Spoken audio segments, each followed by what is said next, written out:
Se vi accomodate iniziamo, abbiamo già il quarto d'ora accademico ampiamente superato.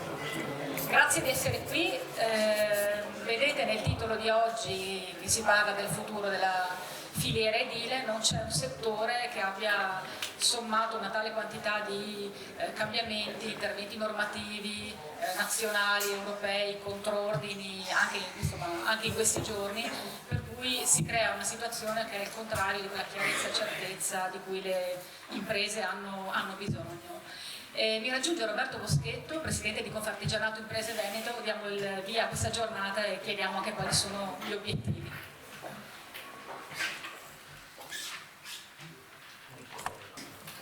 Buongiorno a tutti.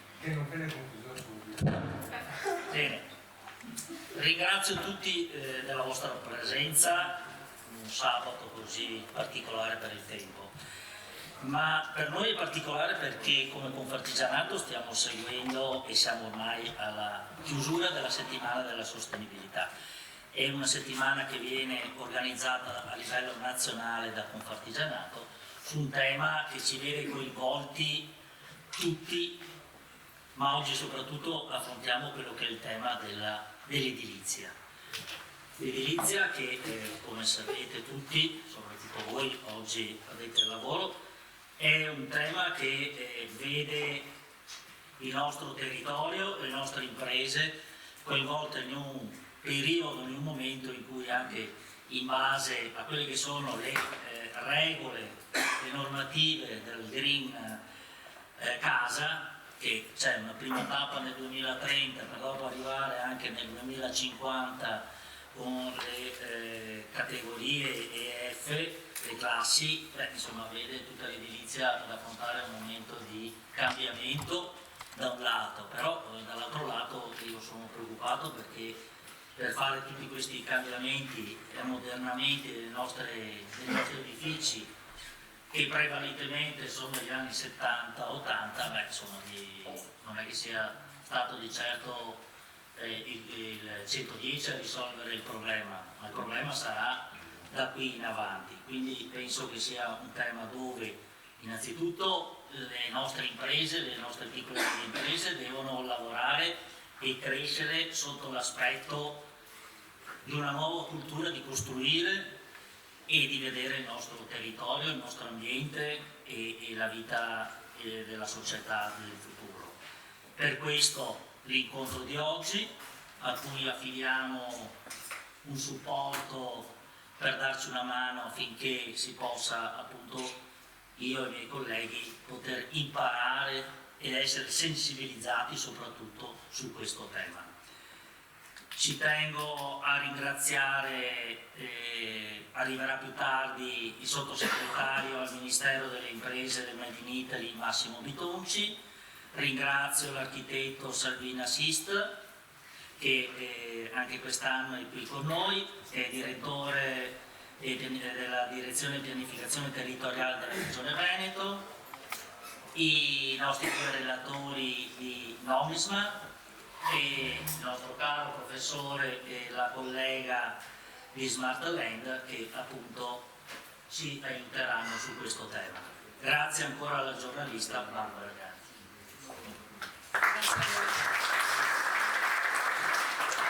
Allora, un momento di cambiamento, è un settore che chiede delle risposte, vero Presidente di Confartigianato Imprese Marca Trevigiana Bernardi, ci raggiunge.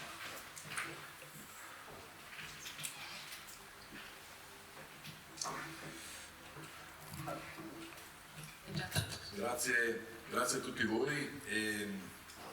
Ringrazio tutti i colleghi artigiani presenti, ringrazio i relatori che poi hanno fatto la ricerca e secondo me è questo stato un po' il tema focale di tutto questo lavoro. Vi dico questo, mi avevo preparato più che altro un discorso a braccio, però ritengo più opportuno che io lo legga, perché così riesco a dirvi tutto quello che voglio dire, perché altrimenti andrei fuori tempo massimo. Sì, il tema è importante, quindi ritengo anche ci sia la necessità di fare un punto ogni tanto. Io chiederò al Presidente Boschetto sostanzialmente ogni tanto poter fare un po' un confronto su questi temi, perché l'evoluzione è importante e i tempi cambiano. Allora, ben ritrovati a questo evento dedicato alle nuove esigenze dell'abitare. Questa è un'importante occasione per riflettere e confrontarci su come il comparto delle costruzioni possa rispondere alle sfide contemporanee e future. Uno snodo tanto più necessario dopo l'ubriacatura che abbiamo avuto negli ultimi anni del superbonus.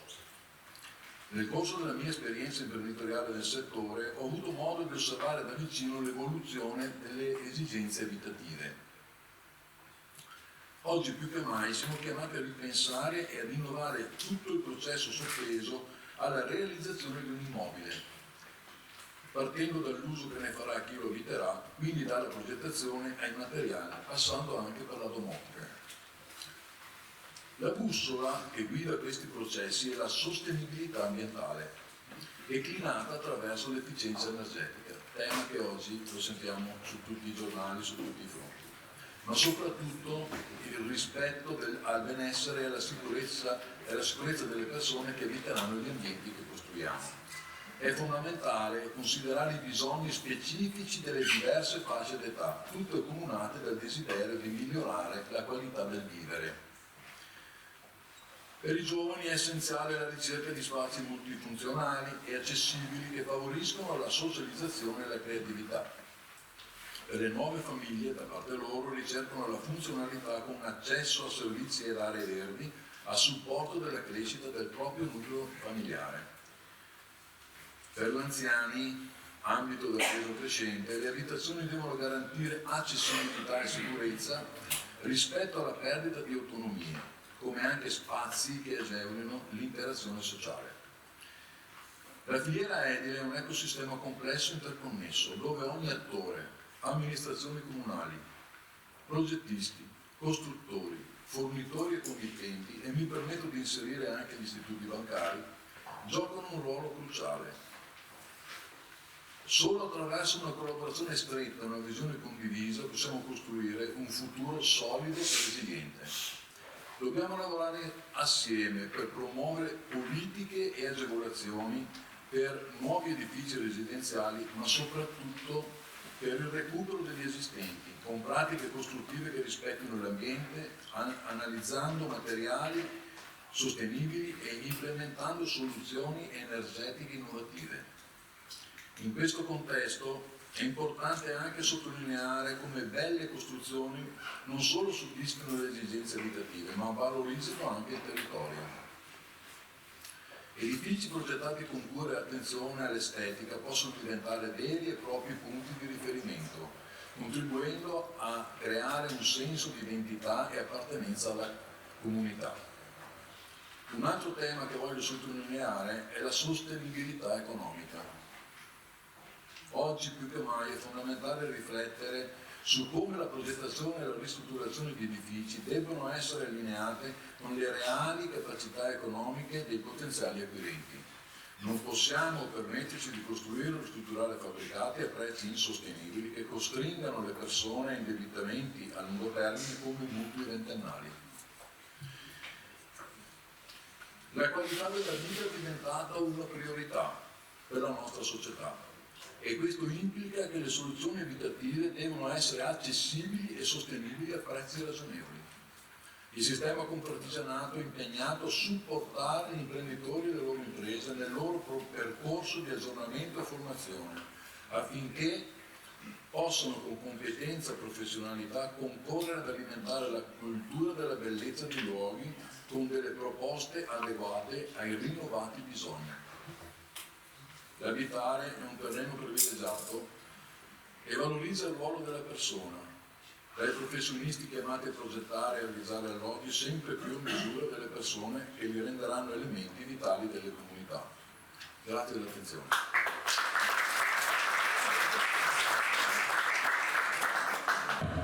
Se vuole rimanere qui un attimo, facciamo l'ultimo saluto istituzionale con Giovanni Lovato, Presidente di Edilcassa.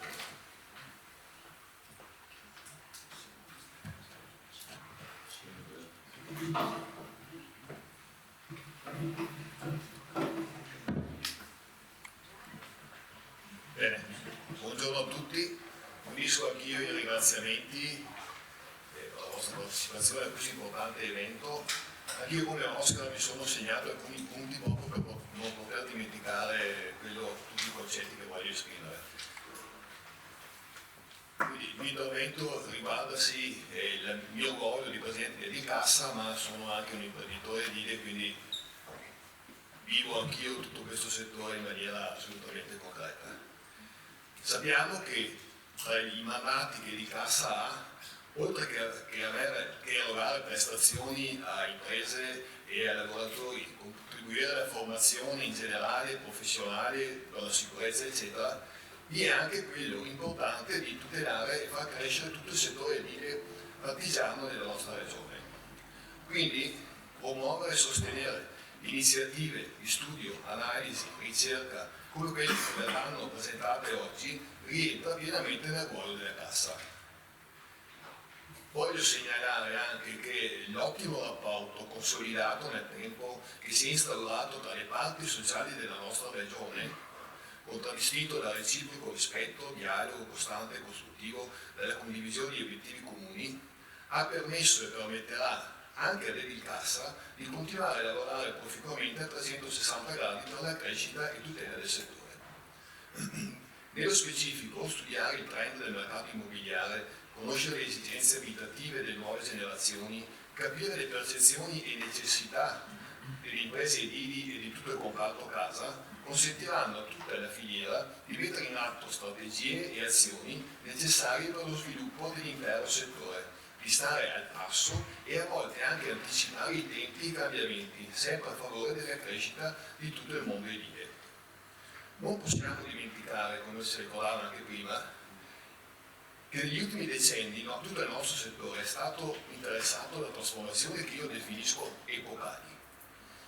Siamo passati dal boom degli anni 90-2000 alla crisi del 2010-2015, dalla pandemia al superbonus, ed ora dobbiamo affrontare la grande sfida per l'efficientamento del nostro patrimonio immobiliare, dettata oltre che dalla normativa europea delle case green, è anche un dovere morale nostro verso i nostri figli che ci impone di rendere sostenibili tutte le nostre attività. Ricordavo prima anche Oscar che il modo di costruire è profondamente cambiato, nuovi materiali, tecnologie, nuovi sistemi costruttivi. Sono cambiate le esigenze e le aspettative delle nostre maestranze, con conseguente riorganizzazione dei nostri modelli aziendali. Si sono poi aggiunti la mancanza di manodopera, che oltre a mettere in forte difficoltà dal punto di vista operativo delle nostre imprese, renderà difficile il passaggio di conoscenze e professionalità, con una grave perdita del nostro saper fare e delle nostre competenze. Il ridotto passaggio generazionale o gestione delle nostre attività, molte nostre imprese sono destinate a chiudere con il fine carriera del titolare, con la conseguente perdita di un importante patrimonio produttivo per i principali dell'economia regionale e nazionale.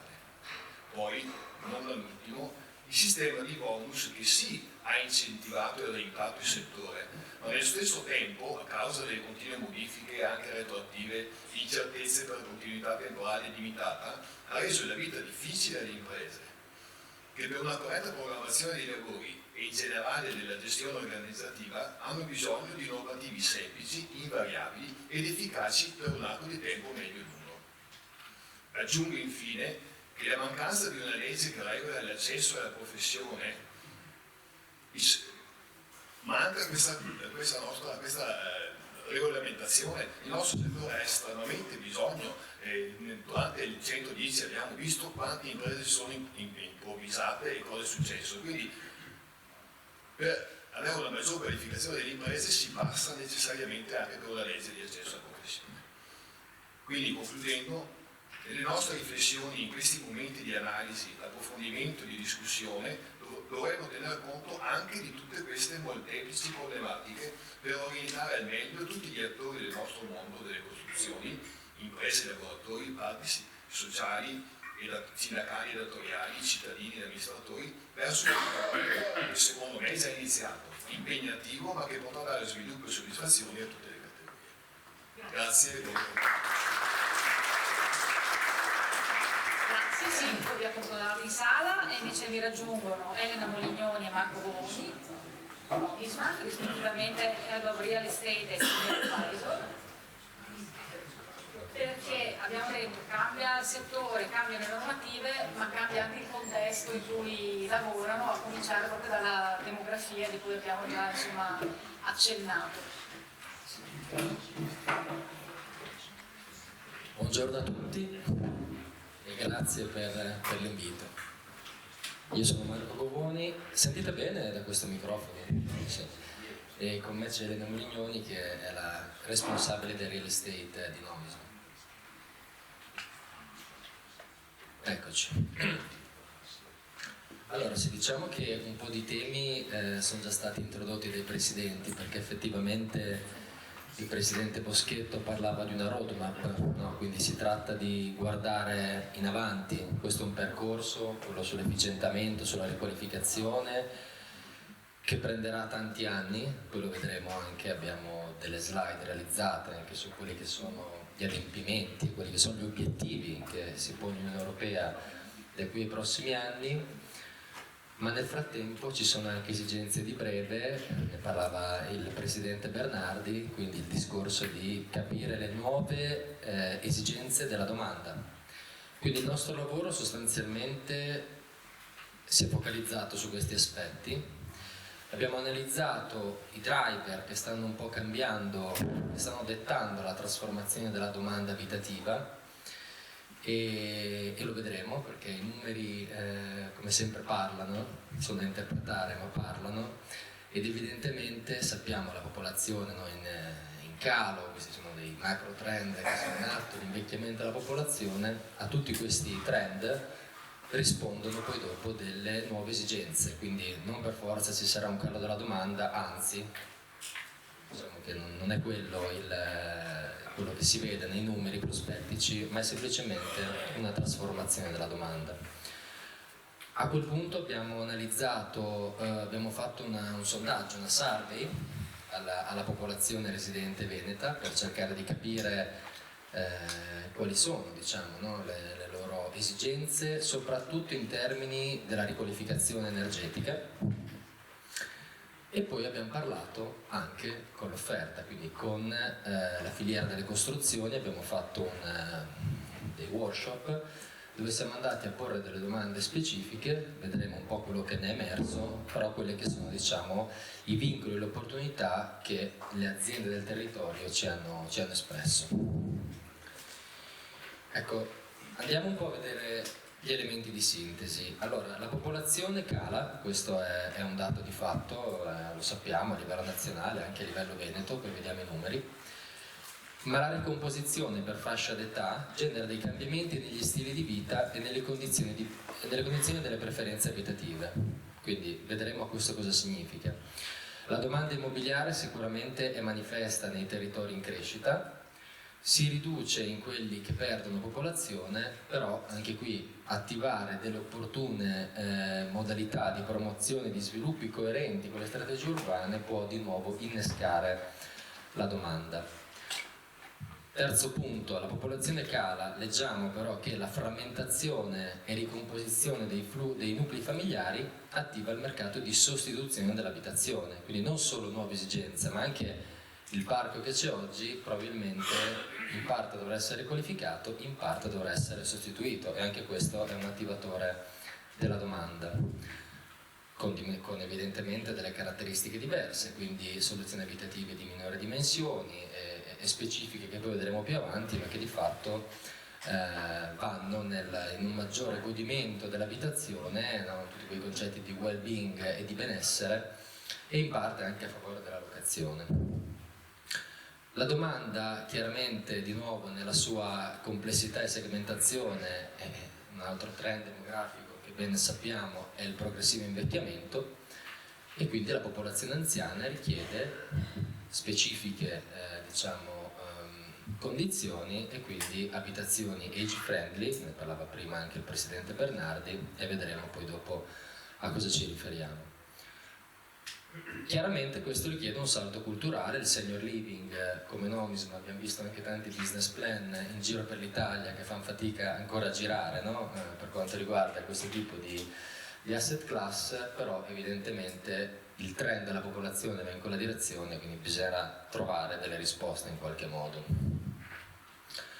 La domanda di acquisto di un'abitazione chiaramente oltre agli aspetti diciamo delle caratteristiche della popolazione rispecchia anche differenti capacità di spesa e quindi anche l'offerta dovrà parlare ai diversi segmenti e bisognerà fare attenzione al social housing che per adesso è marginale ma che probabilmente in un futuro prossimo sarà sempre più rilevante, anche perché un altro degli elementi che vedremo è che c'è un progressivo anche impoverimento, c'è un innalzamento delle soglie, diciamo della quota di popolazione sotto la soglia di povertà, lo vedremo nei numeri e quindi anche questo sarà un elemento da indirizzare e da capire come rispondere.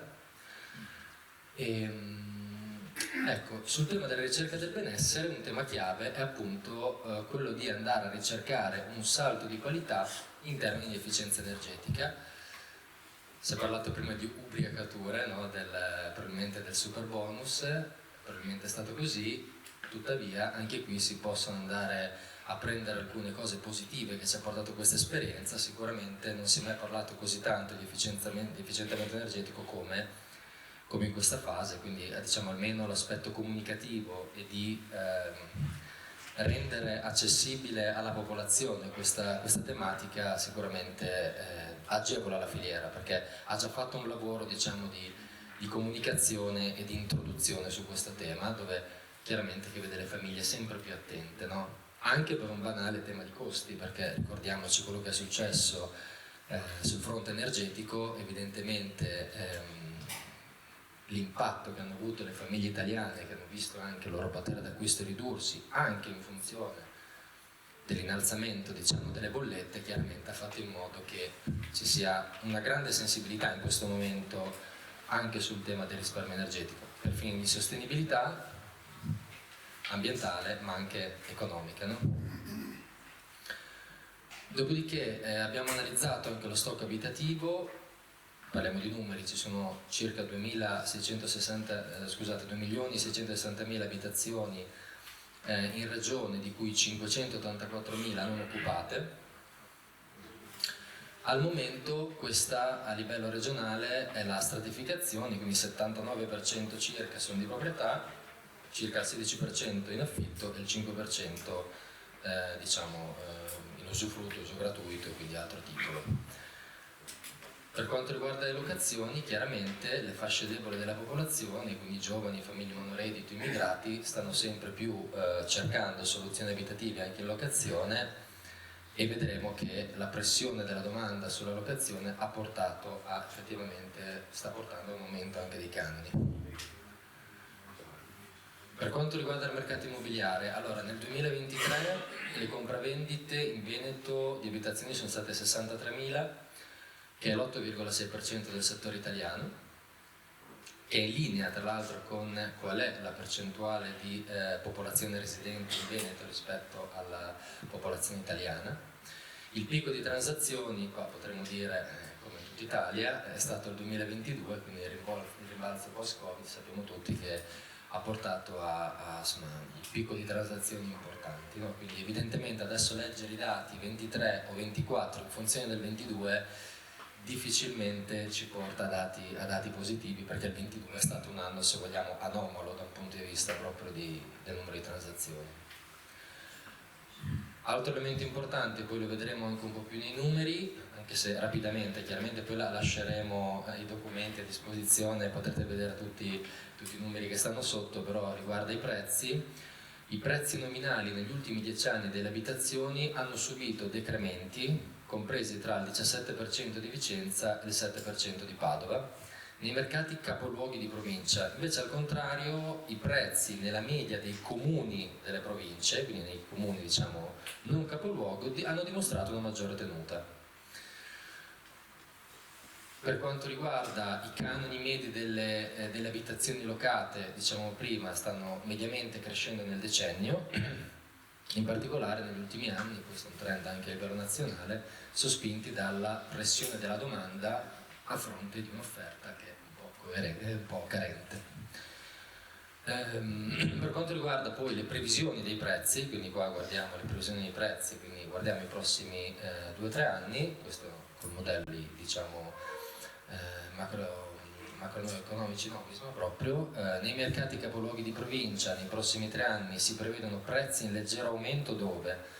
A Treviso, Verona, Padova e Venezia, mentre le variazioni sono quasi nulle o anche leggermente negative, poi i dati ci sono a Belluno, Rovigo e Vicenza. Mentre di nuovo nei mercati dei comuni di provincia i prezzi sono previsti in leggero aumento sostanzialmente ovunque, insomma, tranne nei comuni veneziani, ma questo è un di cui. Infine, le nuove abitazioni in regione dal 2019 al 2023 passano da 9.000 concessioni rilasciate a poco meno di 6.700, quindi c'è una diminuzione delle concessioni per il nuovo, sappiamo anche questo abbastanza in linea anche con il mercato nazionale, anche perché il disegno politico è quello invece di favorire le riqualificazioni, quindi andare verso la manutenzione straordinaria. Bene, quindi abbiamo detto una domanda abitativa che è frammentata, è una domanda abitativa che ha diciamo delle caratteristiche specifiche, dei fattori che orientano poi dopo, che hanno un impatto sul mercato, orientano anche l'offerta, quindi in primo luogo l'abbiamo detto, no? L'hanno detto anche i presidenti all'inizio, la domanda abitativa è sempre più articolata in relazione ai bisogni, quindi la risposta è una differenziazione del prodotto, non si può fare un prodotto che vale per tutti, bisogna fare prodotti oggi più che mai che siano invece abbastanza targetizzati, no? Fin dall'inizio. I territori presentano, attenzione qui, dinamiche demografiche differenziate, poi lo vedremo, non tutti i territori hanno, e lo sapete benissimo che siete qui presenti sul territorio, hanno le stesse dinamiche demografiche, ci sono quindi squilibri territoriali tra domanda e offerta abitativa e anche qui le scelte devono essere fatte in coerenza rispetto a queste dinamiche. In generale c'è un trend di invecchiamento della popolazione congiuntamente all'aspetto dell'immigrazione. Questo porta a due aspetti, c'è una mobilità interna allo stock e poi c'è una necessità di sostituzione in qualche modo dello stock abitativo occupato. Dicevamo prima, un altro elemento importante, l'impoverimento di una componente della domanda. Qui chiaramente un tema riguarda le leve fiscali, le leve finanziarie e urbanistiche, ma anche investire in nuove tecniche e tecnologie costruttive per abbassare i costi, quindi qui di nuovo nuove competenze, ricerca e sviluppo, necessità di arrivare a un break even, diciamo anche dei business plan di sviluppo più sostenibili, no? In relazione a questo tipo di domanda. Ci sono dinamiche di abitare collaborativo e quindi che mettono al centro elementi di convivenza attiva, aiuto reciproco, insomma anche queste si vedono anche nella nostra regione, per intenderci una qualcosa in Emilia Romagna che è sempre più in aumento, e poi l'accompagnamento sociale per far incontrare domanda e offerta. Mobilità della popolazione, anche questo se vogliamo è qualcosa di un fenomeno più recente e quindi è necessario avere una nuova offerta di abitazioni in locazione, perché evidentemente una popolazione che si muove è meno propensa all'acquisto e più propensa alla locazione. E poi bisogna andare verso un abitare voluto, quindi non solo come dire l'abitazione, ma un abitare incluso anche con aspetti tecnologici e diciamo di servizi a corredo. E infine l'evoluzione tecnologica che sta toccando tutti i settori dell'industria italiana e non solo globale, quindi la casa diventa un nodo polifunzionale. Quanti di noi ormai parte del tempo lavorano anche da casa, evidentemente questo richiede anche avere certe dotazioni tecnologiche, avere un certo comfort, elementi di sicurezza, aspetti di lavoro. Quindi la casa diventa un servizio funzionale ad una società che è in continua evoluzione e esistono, nascono, crescono, in realtà non sono nuovi ma si stanno evolvendo, nuovi modelli dell'abitare, quindi ne sentiamo parlare già da un po', ne sentiremo parlare sempre di più, senior housing, student housing, co-living, social housing, micro-living, living luxury, multifamily. Sono diciamo, chiamati con i loro nomi inglesi perché è la tassonomia di mercato, ma vi possiamo dire che già tutti i grandi investitori, i grandi fondi stanno ragionando su come dare risposte diverse a queste diciamo, differenti componenti della domanda. Allora, qui vado un po' più rapido, così poi andiamo nella parte successiva, però diciamo che in generale questi sono i dati che riguardano il contesto sociodemografico, quindi la popolazione è in calo, no? Vedete che sostanzialmente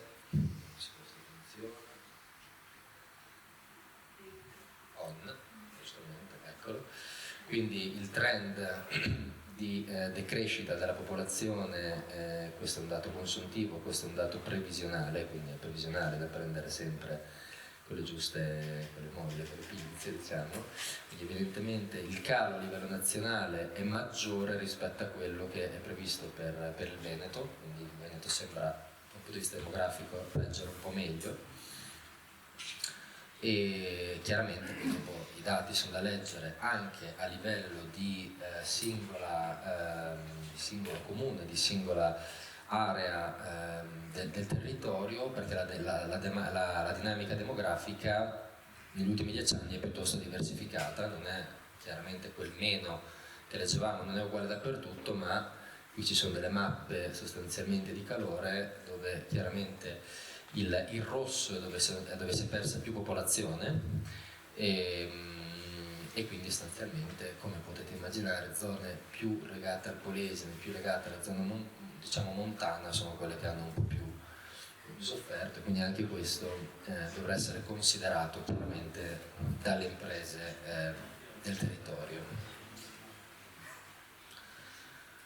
Ecco, per quanto riguarda la popolazione residente, questi sono i famosi meno 1,1 e meno 0,7 che vedevamo prima, quindi questo è consuntivo, questo è previsionale, però sono letti sulle province e leggendoli sulle province vediamo che in realtà Verona è in controtendenza, quindi su Verona c'è stato e ci si aspetta in realtà un incremento della popolazione residente, diversamente ad esempio da Belluno o da Rovigo che hanno invece i cali previsti di nuovo maggiori. Quindi questo è il trend demografico che deve essere letto anche in funzione, l'abbiamo detto prima, quindi è importante ribadirlo, in funzione delle fasce di età.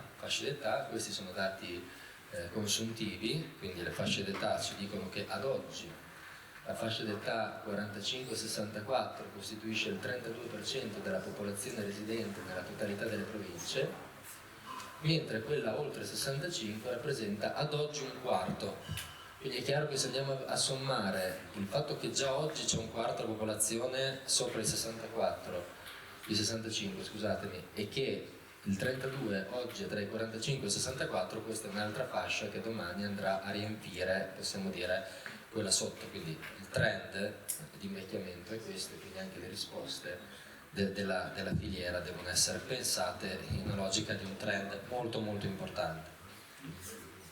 Chiaramente anche qui i dati devono essere letti differentemente sulle differenti province, però è un trend che è inequivocabile. Altro elemento, ne abbiamo parlato prima, si parlava di in qualche modo impoverimento. Anche qui ad oggi quello che viene dichiarato è che circa un terzo dei contribuenti ha un reddito annuo compreso tra i 15 e i 26 mila euro. E quindi c'è una concentrazione sulle fasce medio-basse della contribuzione, quindi circa il 67% dei contribuenti presenta redditi inferiori a 26.000 euro. Quindi anche questo elemento, si parlava prima di social housing e di risposte da dare, poi evidentemente questi dati insomma, devono essere letti anche con ulteriori dati, quando si parla sempre del tema dei redditi, però evidentemente già anche questi ci danno un elemento importante. Ecco, questa è un'altra analisi che mette, questa tra l'altro è stata sviluppata proprio dalla Regione Veneto, abbiamo ripreso, ed è un dato che va a mettere, diciamo, in un grafico quello che è il PIL pro capite della regione e le retribuzioni nette, le retribuzioni orarie delle regioni italiane. Queste sono le medie, quindi questa è la media del PIL pro capite, questa è la media invece delle retribuzioni lorde, scusate, prima ho detto nette. Il Veneto si colloca con un PIL pro capite superiore alla media nazionale, quindi al di qua di questa semiretta, ma ha retribuzioni orarie inferiori alla media nazionale. Quindi di poco, di pochissimo, diciamo che possiamo dire che sarebbero sostanzialmente in linea, però anche questo è un elemento che è da leggere insieme a quello precedente. Le regioni turistiche sopra. Ah, sì. Sì. Sicuramente qui anche il fatto sul PIL, il fatto di avere grandi imprese aiuta, no? A spostarsi verso un PIL per capite più alto. Però esatto, sì. Anche questo, sì. Sì, sì. Infatti c'è una stratificazione abbastanza chiara anche dal punto di vista geografico dell'Italia. Ecco, altra cosa importante è che effettivamente leggendo i numeri ci siamo confrontati anche con Elena, no? Perché anche qui i numeri come al solito ci parlano, ci dicono qualcosa, perché abbiamo parlato di popolazione chiaramente che sta decrescendo, no? Questo lo sappiamo, abbiamo parlato dell'impoverimento, dell'innalzamento dell'età media. Attenzione però che per quanto riguarda invece il numero di famiglie, sul numero di famiglie vedete che invece in linea con quanto accaduto a livello nazionale il numero di famiglie in Veneto è cresciuto negli ultimi 10 anni, anche se la popolazione è diminuita. Anche qui ci sono trend differenti sulle varie geografie, con Padova ad esempio che ha avuto un incremento più alto. Perché? Perché chiaramente, parte da leggere qui, è destinato addirittura a crescere il numero di famiglie nei prossimi 10 anni per effetto sia delle persone che vivono sole, più 16%, che delle coppie senza figli, più 9%. Quindi anche queste sono tematiche a cui dare una risposta, ma è bene saperle. Alla fine la popolazione decresce ma le famiglie aumentano. Perché? Per questo effetto. Attenzione perché chiaramente il declino più forte, questo lo sappiamo perché di gelo demografico, di culle vuote purtroppo ne sentiamo parlare tutti i giorni, e quindi il declino più forte è legato alla famiglia tradizionale. Quindi di nuovo la decisione anche in merito agli sviluppi, gli spazi, le dimensioni, deve essere pensato anche in relazione a questo trend. Poi altri elementi che stanno impattando e che impattano il mercato, chiaramente c'è un'innovazione tecnologica che impatta anche la filiera delle costruzioni, la filiera edile senza dubbio, e quindi sicuramente lato offerta, pensare a servizi aggiuntivi che possono anche essere elementi di differenziazione, lato domanda c'è sempre più consapevolezza su questi prodotti tecnologici, ormai la tecnologia sappiamo che pervade un po' tutto, quindi deve essere data una risposta anche su quello. Per quanto riguarda l'urbanizzazione, diciamo che il livello di benessere che si cerca nell'abitazione viene trasferito anche sull'ambiente urbano, quindi l'abitazione può compensare carenze che hanno grandi città, soprattutto grandi città, e che in termini di prossimità e fruibilità dei servizi che possono essere riportati all'interno dell'abitare. Le differenze nella composizione sociale, demografica ed economica della popolazione, quindi il target della domanda si sposta e quindi, l'abbiamo detto prima, ci deve essere una differenziazione del prodotto e dei servizi collegati a quel prodotto immobiliare.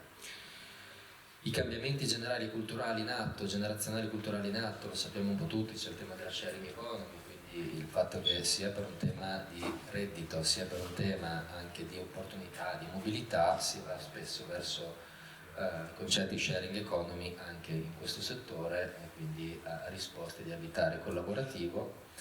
E poi dopo anche un po' la discontinuità dei fondamentali economico-finanziari, non ci sono più cicli lunghi, ci sono cicli un po' più brevi, magari anche intensi, e quindi di nuovo sappiamo che il mercato immobiliare è un mercato molto finanziarizzato, quindi la risposta deve essere cercata anche in termini di, nella componente finanziaria.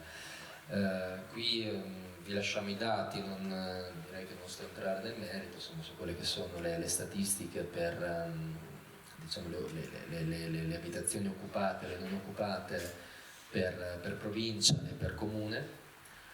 Chiaramente Belluno, adesso lo vediamo tutti, perché? Anche perché ci sono tante seconde case evidentemente nella provincia, quindi questo aspetto. Poi su questo però andiamo un attimo avanti. Questo è il dato che abbiamo visto prima, quindi di fatto a livello di Regione Veneto più o meno abbastanza in linea con i dati nazionali, c'è il 79-80% di abitazioni in proprietà, il 16% in affitto e il 5% con usi di vario differente tipo. Mercato immobiliare, allora, di nuovo, vedere i dati rispetto al 2022 è sempre complesso, perché il 2022 è stato un anno anomalo sul mercato immobiliare a livello nazionale e anche a livello Veneto, quindi è chiaro che c'è un meno davanti al Veneto 10%, ma c'è un meno 10%, in realtà c'è un punto in più però anche a livello nazionale.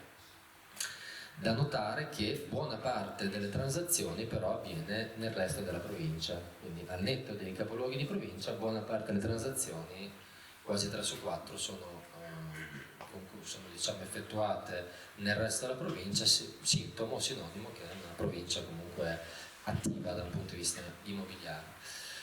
Ecco, questi dati sono altri dati importanti perché ci mostrano sostanzialmente l'evoluzione dei prezzi delle abitazioni negli ultimi 10 anni, facendo 100, quindi questi non sono i valori ma sono fatto 100 il 2014, in termini nominali vediamo che sostanzialmente nei capoluoghi di provincia c'è stata una perdita di fatto di valore, ad eccezione di Verona e ad esempio Vicenza. I dati che in questo caso sono andati diciamo, più in basso rispetto agli altri, però sostanzialmente negli ultimi 10 anni c'è stato un abbattimento dei valori dei prezzi, mentre invece nel resto della provincia i valori, come vedete, hanno mantenuto, addirittura in alcuni casi hanno avuto anche una rivalutazione rispetto ai prezzi di 10 anni fa.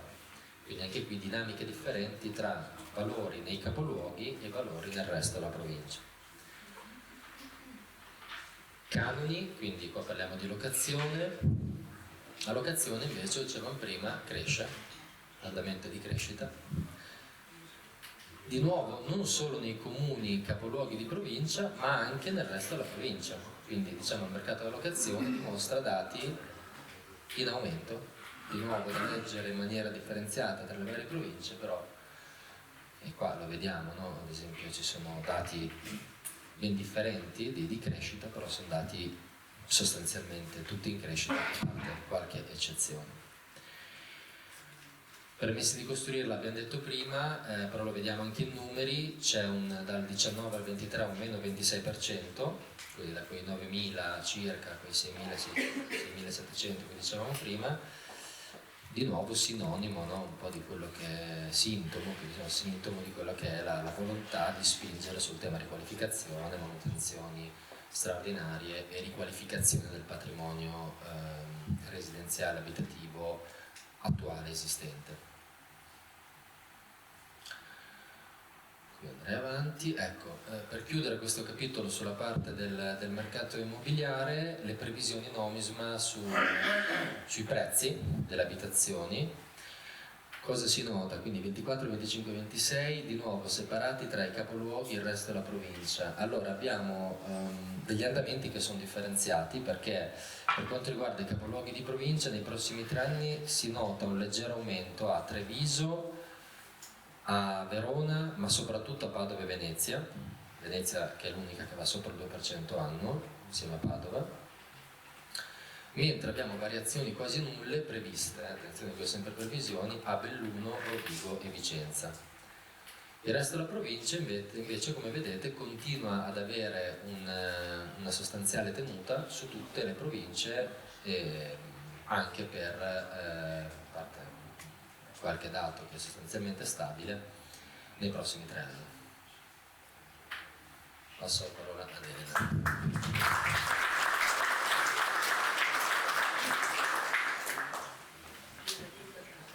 Giulio, posso fare una domanda? No,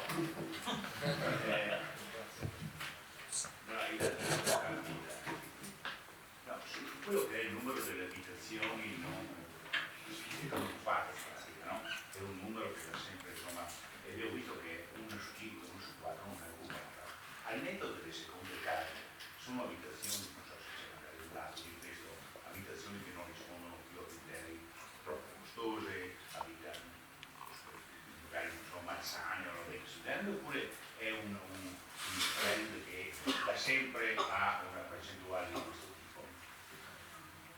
Allora, le seconde case sono un dato più o meno strutturale e sono composte da case sfitte, case momentaneamente non occupate perché in fase di ristrutturazione, riqualificazione e manutenzione, in genere case che sono sul mercato e sono in attesa, sì, case che sono sul mercato in attesa di essere compravendute e case, sì, anche sfitte, che vuol dire anche in condizioni non pronte, non adeguate per poter essere poi compravendute, cioè immesse sul mercato. Quindi è un aggregato piuttosto complesso dal quale è difficile enucleare le case sfitte, quello sì. Grazie. Prego. Sì, è un dato di censimento Istat che adesso è diventato un censimento permanente dopo il precedente che era del 2011. Allora, un altro elemento, un'altra parte del lavoro che abbiamo svolto riguarda la propensione alla riqualificazione energetica che abbiamo misurato e raccolto attraverso una salve che abbiamo rivolto alle famiglie proprietarie residenti in Veneto. La premessa da fare, prima di farvi vedere quali sono i risultati di questa salve, quindi di questa indagine che abbiamo fatto tramite questionario, la premessa da fare è da dove origina questa domanda di riqualificazione. Origina dal fatto che in Veneto abbiamo uno stock di edifici residenziali che per oltre il 50% è stato costruito prima delle leggi sul risparmio energetico degli inizi degli anni 70. Inoltre il 60% degli edifici residenziali del Veneto sono classificati in classe energetica F e G. Dico del Veneto, non ci sono differenze significative rispetto alle altre regioni nel momento in cui parlo di quel 50% di patrimonio obsoleto, cioè che è stato costruito in tempi passati, così come della classificazione energetica. Sono dati che accomunano il Veneto con le altre regioni italiane. La domanda di riqualificazione energetica, quindi per la filiera delle costruzioni, riguarda tutti gli interventi edili e impiantistici che sono rivolti a ridurre i consumi energetici degli edifici e delle singole abitazioni. Quindi quando parliamo di domanda di riqualificazione energetica per la filiera delle costruzioni vuol dire interventi edili e interventi impiantistici importanti, finalizzati alla riduzione del consumo. Questi interventi, lo abbiamo detto anche prima, e voi lo sapete bene perché avete lavorato su queste misure, questi interventi sono stati sostenuti da misure che hanno consentito delle detrazioni fiscali. Si parla del bonus casa, dell'ecobonus, del superbonus, e nel tempo sappiamo anche che ci sono state rimodulazioni, ci sono state riduzioni delle agevolazioni dei tetti di spesa, c'è stato lo stop alla cessione del credito e non ultimo è in discussione adesso nel disegno di legge della legge di bilancio del 2025 una serie di nuove revisioni a queste aliquote. Si legge nel disegno di legge che si dovrebbe, è in esame almeno, la proroga dei bonus edilizi al 50% fino al 31 dicembre del 2025, dove per bonus edilizi si intendono il bonus ristrutturazione, l'ecobonus e il sisma bonus. Quindi al 50% fino a dicembre del 2025, limitatamente alle prime case, perché per le case diverse dalla prima casa invece la percentuale scende al 36%. Dovrebbe scendere, questo è in esame. A fronte di questo c'è anche una ripartizione in 10 anni dello sconto fiscale e un massimale di spesa fissato a 96.000 euro. Questi sono i termini in discussione oggi. Questo è limitatamente al 2025. Nel biennio successivo 26-27 i bonus dovrebbero rimanere, ma si abbassa ulteriormente la detrazione fiscale, per cui per le prime case dal 50% si dovrebbe passare al 36%, per le altre case e anche gli altri immobili destinati ad usi produttivi invece si scende dal 36% al 30%. Quindi questi sono i termini un po' in discussione. Il sisma bonus che rimane per il 2025 ancora, ma ha un'aliquota del 65%, questo è un dato di fatto. Prima ancora di passare, faccio un'ulteriore premessa perché è quello che ci siamo detti fin dall'inizio che riguarda la direttiva Casa Green, perché questa indagine è stata fatta avendo una conoscenza parziale, completa o imparziale o comunque non conoscenza di quelle che richiede la direttiva Casa Green relativamente al tema della riqualificazione e dell'efficientamento energetico del parco abitativo. La direttiva sappiamo che ha questa finalità, cioè quella di promuovere il miglioramento della prestazione energetica degli edifici all'interno dei confini eurocomunitari e la riduzione delle emissioni di gas a effetto serra del nostro patrimonio per arrivare al 2050 per avere un parco immobiliare a emissioni zero, quindi la neutralità climatica alla fine del 2050. Queste sono le tappe. Tenendo presente che è stata percorsa una strada attraverso il superbonus che ha coperto l'intervallo 2020-2023, al 2028 tutto quello che sarà destinato a nuovi edifici pubblici dovranno essere costruiti a emissione zero. Nel frattempo la prossima scadenza invece per il parco immobiliare residenziale è al 2030, dove si dovrebbe conseguire un risparmio di energia del 16%, di consumi energetici del 16% nel 2030, per arrivare poi al 2035 dove questo risparmio dovrebbe calare ulteriormente del 20-22%. Per poi conseguire appunto l'obiettivo al 2050 di emissioni zero nelle costruzioni. Allora, va detto questo, che noi quel meno 16% tiene conto di quello che è stato realizzato, tiene conto di quelli che sono i consumi energetici a partire dal 2020, quindi se dal 2020-2023 sono stati efficientati degli edifici grazie al superbonus o comunque grazie a interventi che sono stati fatti, questi vanno a scontare quel meno 16%. Noi abbiamo fatto una stima, tenendo conto un po' dei dati che fornisce l'Enea, che già un 5% di quel 16% che dobbiamo conseguire al 2030 l'abbiamo già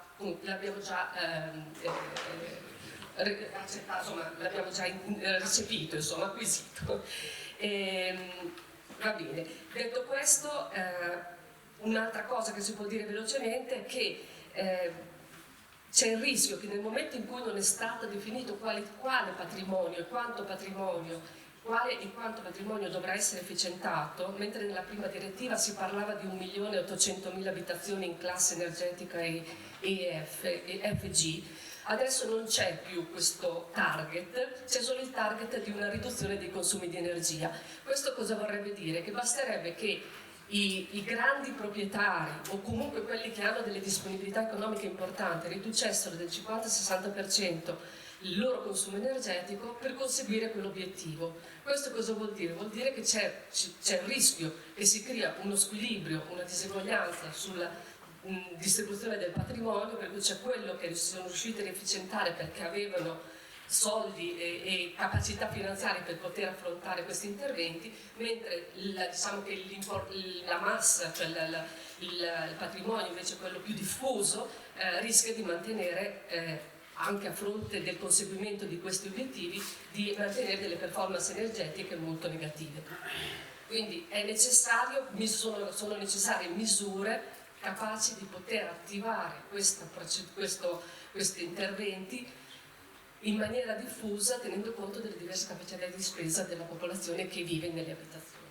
Allora, detto questo, la Sarvi cosa ha riguardato? Abbiamo fatto 800 interviste ai proprietari dell'abitazione occupata che vivono in Veneto, nella fascia d'età 18-75 anni, e le abbiamo fatte con copertura provinciale. Abbiamo chiesto quali sono i fabbisogni di manutenzione ordinaria e straordinaria con focus sugli interventi di efficientamento energetico, la propensione ad efficientare la disponibilità di spesa e il ruolo da loro percepito degli incentivi fiscali, la conoscenza e l'esperienza con gli studi riguardo ai bonus edilizi e della direttiva appunto Case Green. Abbiamo fatto 3 percorsi distinti, cioè abbiamo intercettato chi ha già effettuato interventi di efficientamento, chi ha intenzione di effettuarlo nel futuro e chi invece non li ha effettuati e non ha nessuna intenzione di effettuarlo, e abbiamo cercato di connotare queste 3 categorie di famiglie per capire un po' come si può intervenire laddove non c'è volontà o ci sono degli ostacoli, dei vincoli a fare questi interventi.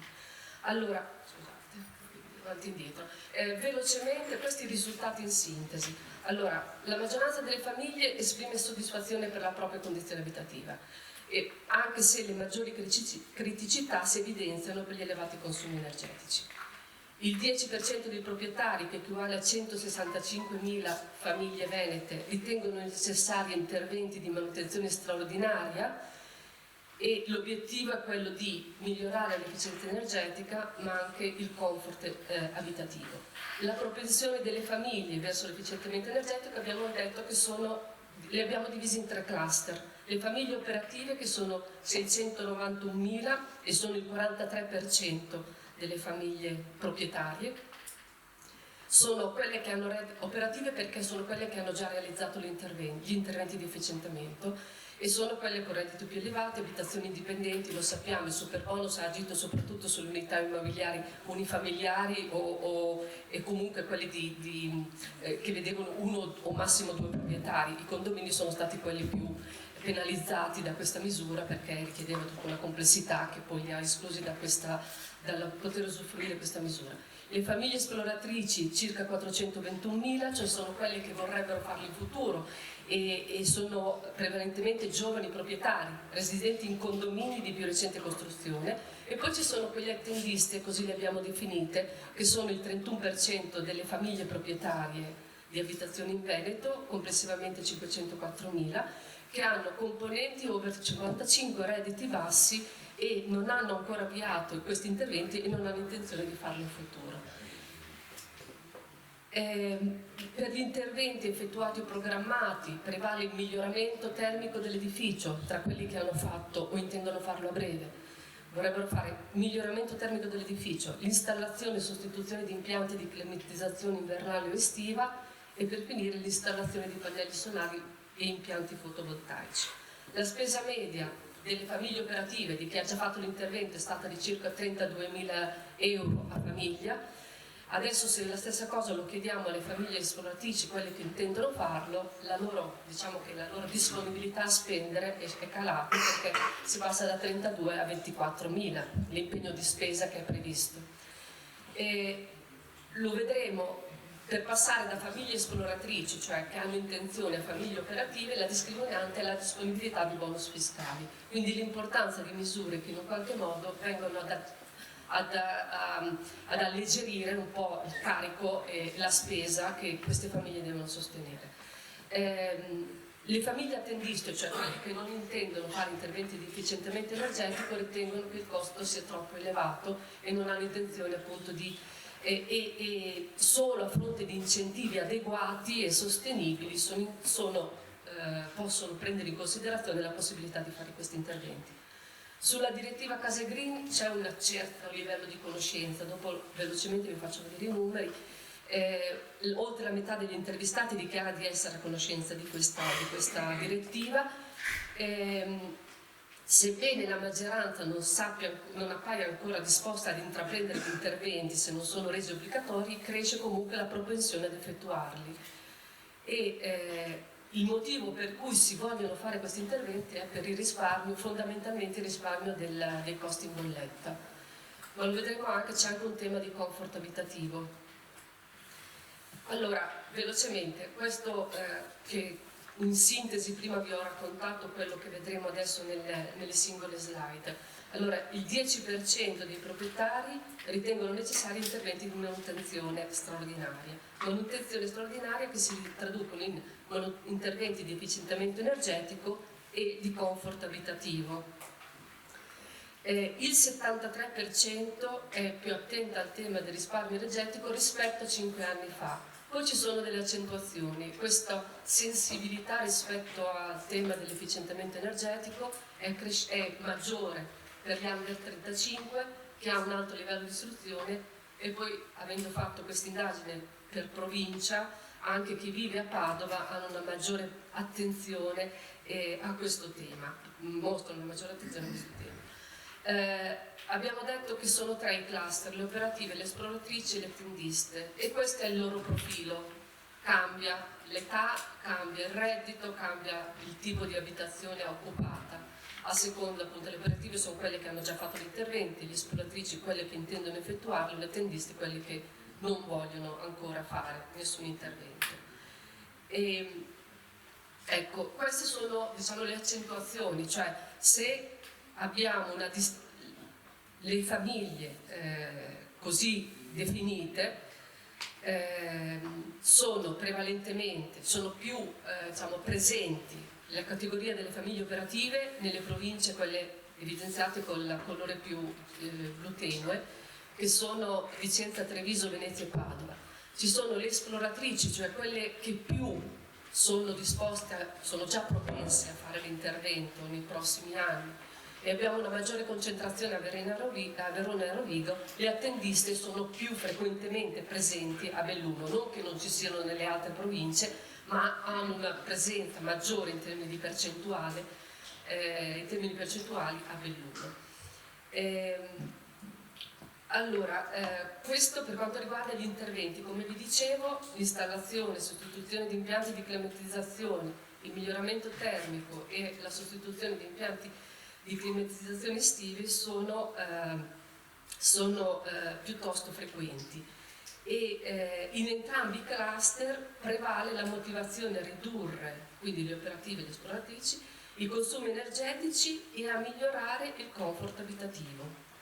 Qui abbiamo quindi consumi e comfort, che è un po' un tema che abbiamo già visto anche prima delinearsi attraverso quell'analisi che abbiamo fatto sul contesto socio-economico e che è stato anche richiamato poi dai presidenti. Qui ci sono le accentuazioni per provincia, cioè il miglioramento termico dell'edificio, che riguarda il 65% di chi ha effettuato o che intende effettuare l'intervento, è più, diciamo, come motivazione presente a Verona rispetto alle altre province, e nello stesso modo leggiamo l'altra distribuzione relativamente ai singoli interventi. Per quali motivi appunto ritiene di dover effettuare questi interventi? C'è appunto la riduzione dei consumi e il miglioramento del comfort abitativo, e qui c'è quel tema di spesa. Vedete, le famiglie che hanno già fatto interventi si distribuivano in questo modo rispetto ai range di spesa, per cui la spesa media risultava essere di 32.000 euro, essere stata.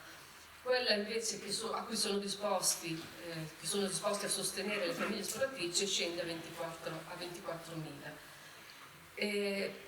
C'è una propensione ad usare i bonus fiscali, in particolare per le esploratrici, ma aumenta significativamente la propensione a utilizzare l'ecobonus, il super bonus, ma anche e soprattutto il bonus casa. Quindi il ricorso ai bonus fiscali diventa una discriminante per molte famiglie. Questo è aggregato. E quale tipo di finanza, con quale tipo di finanza, al di là delle detrazioni fiscali, queste famiglie affrontano questi interventi? Beh, il risparmio della famiglia è l'elemento, la componente che viene messa in gioco più di ogni altra. Quindi si parte dal risparmio, ma poi ci si rivolge anche al sistema bancario, cioè è vero, ci sono i bonus eccetera, ma c'è anche il prestito con banche finanziarie che diventa una componente importante per quelle che intendono fare gli interventi.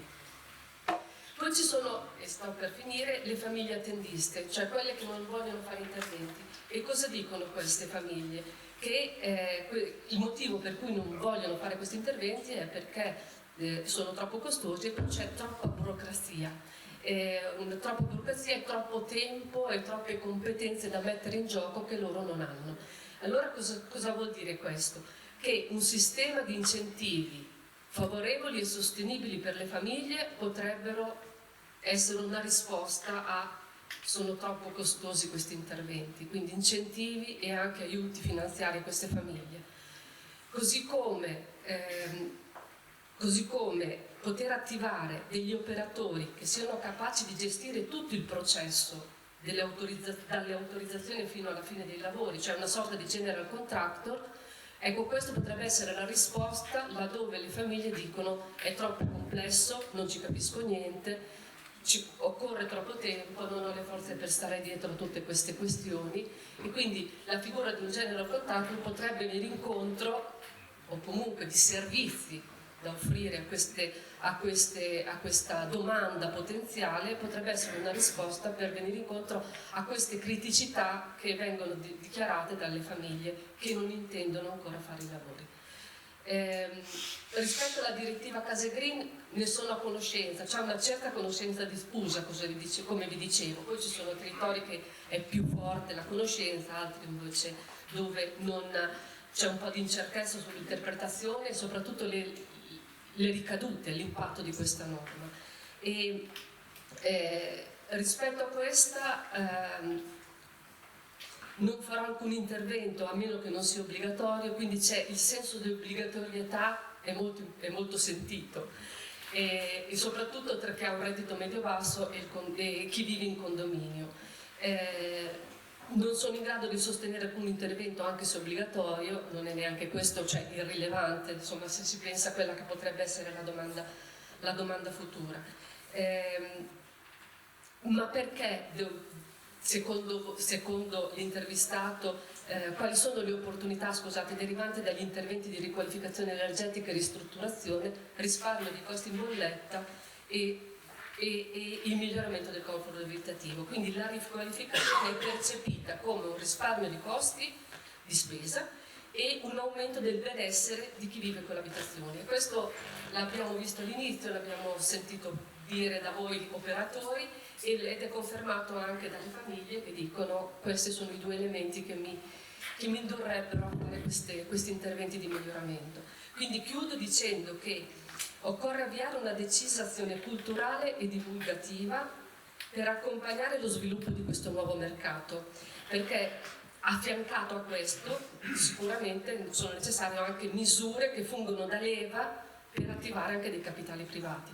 Quindi misure sì, politiche, strumenti e pratiche a sostegno di questa transizione energetica, ma è necessaria anche una forte consapevolezza sociale che manca.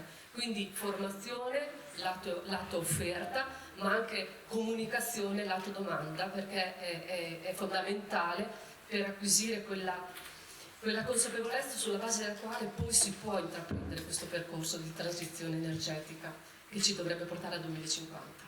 Chiudo. Prego.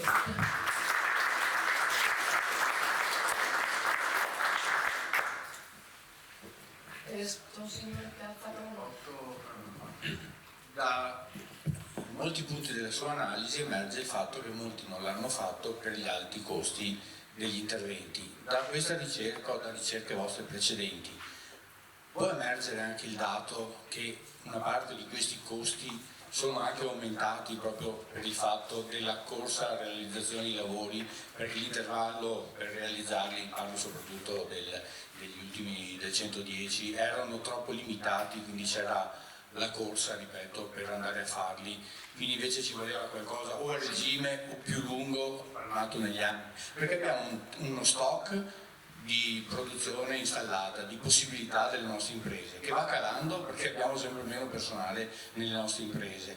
Per fare i lavori ci vogliono le persone e dopo sono aumentati i costi perché era aumentata la richiesta, se invece veniva fatto in un orizzonte più dilatato magari non ci sarebbe stato, dopo è subentrata anche il costo delle materie prime per la crisi energetica, però molto l'abbiamo causato noi come il nostro governo, avendo messo questi tempi troppo stretti dal mio punto di vista. Assolutamente sì, penso che questo emergerà anche dal lavoro che avete fatto voi in Smartland, che dopo vi verrà presentato, nel senso che la limitazione dei costi che sono legate a tutta una serie di motivazioni anche macroeconomiche, geopolitiche, tutta una serie di dazi che si sono inseriti eccetera, ma c'è anche un tema di incertezza normativa, cioè c'era troppa. Cioè la norma è stata definita e poi in corso d'opera è stata cambiata e questa incertezza non ha consentito a voi di fare delle previsioni a medio e lungo termine, quindi di programmare un'attività con una certa continuità e questo ha comportato tanti guai. Primo fra tutti ha contribuito a lievitare i costi e poi anche interventi che molto spesso sono interventi che non sono ottimali, cioè nel senso che adesso ci si trova di fronte a degli interventi fatti con il superbonus per i quali è necessario rintervenire per migliorare quello che non è stato fatto a suo tempo, ma per una questione di tempi, per una questione di incertezza. Sì, tutto questo ha sicuramente concorso a far sì che voi siate in difficoltà perché vi trovate con o un magazzino o il personale che si era formato che adesso non c'è più, insomma penso che le problematiche siano tante, però vi ci ritrovo. E chiudiamo velocemente.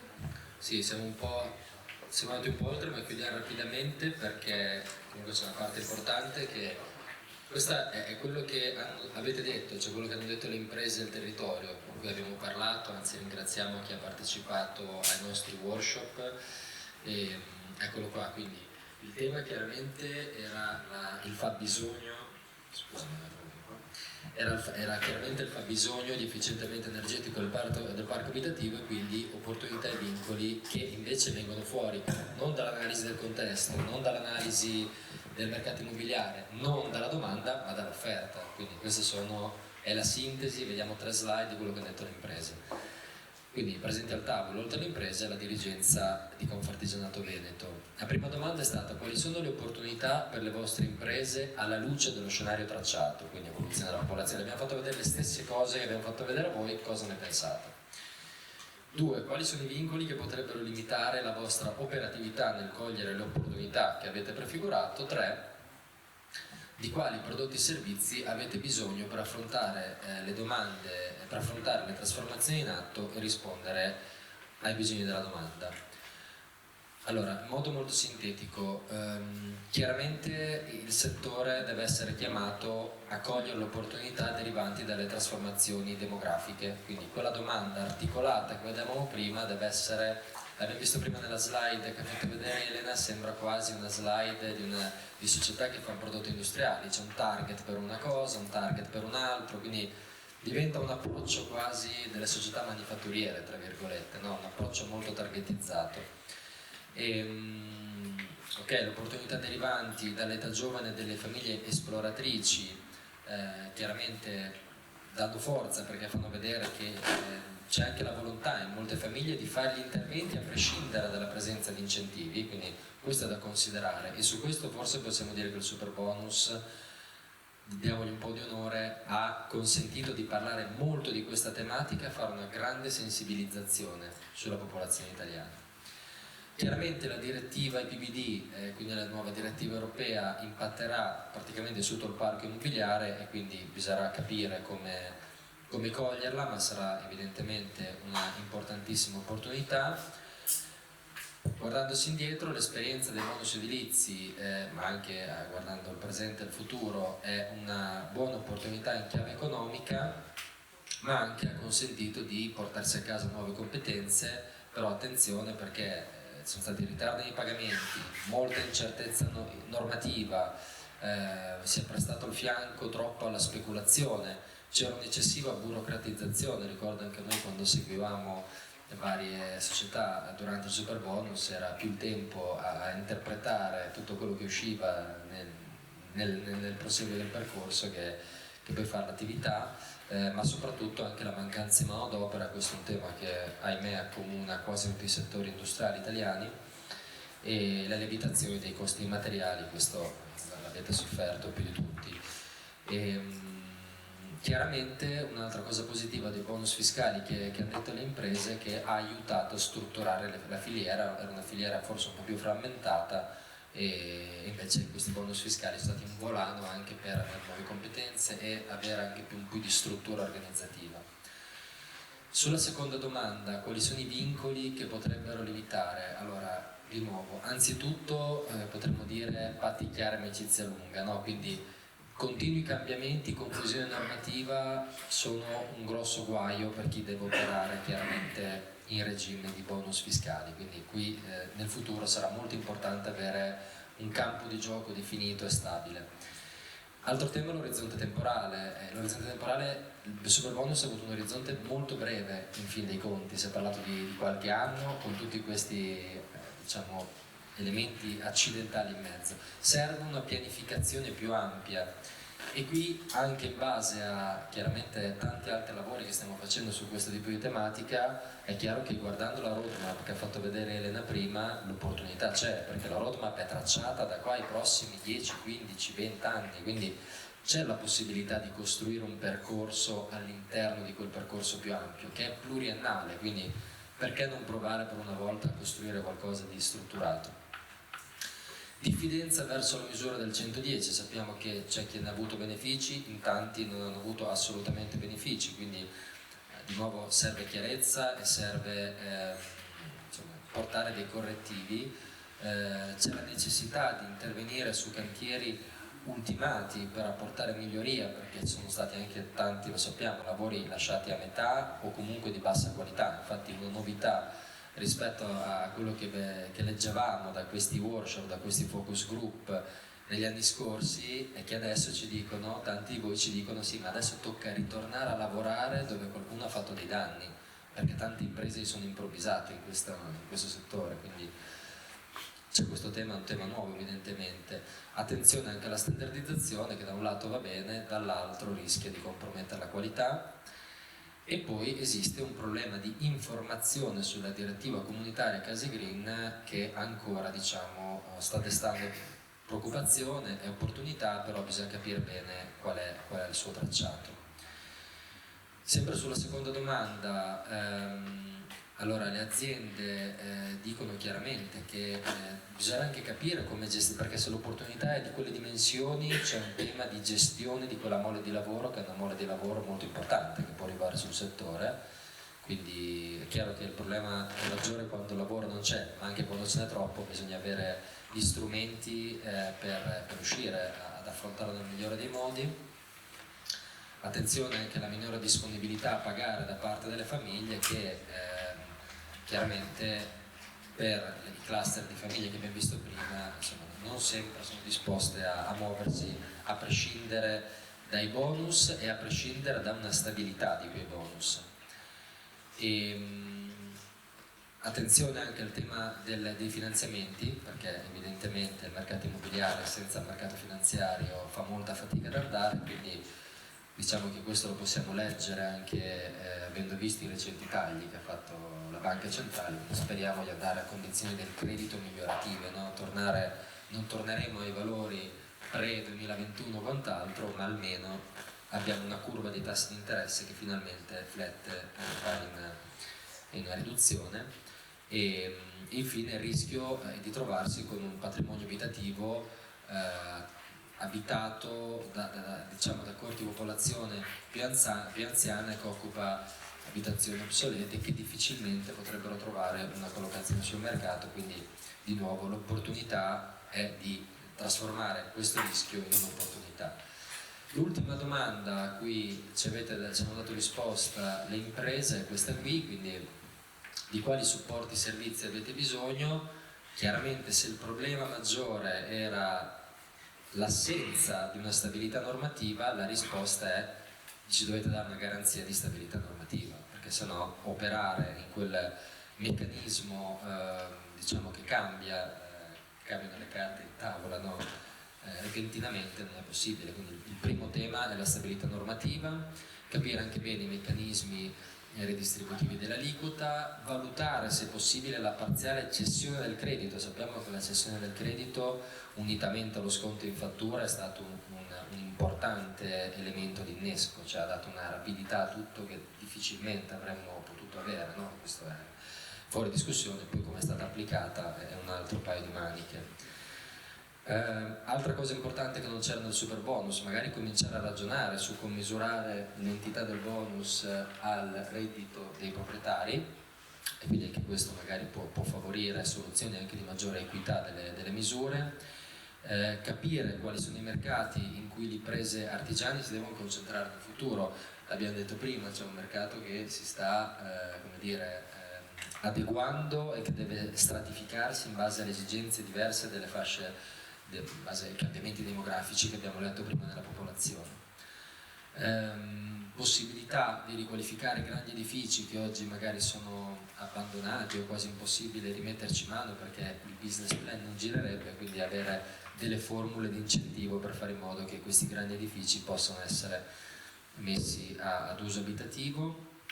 E poi anche il ruolo delle associazioni di categoria, che è ritenuto molto importante nell'essere anzitutto un veicolo di informazione alla popolazione, perché su questi temi c'è bisogno di fare tanta cultura, anzitutto alla popolazione, che però, ripetiamo, è già stata un po' sensibilizzata dall'esperienza pregressa, recente del Superbonus, e poi anche di essere un po' degli aggregatori, no, della filiera, che è una filiera tipicamente abbastanza frammentata, quella edile. Magari aiutare la sostegno di categoria potrebbe aiutare a essere un po' il trade union della filiera.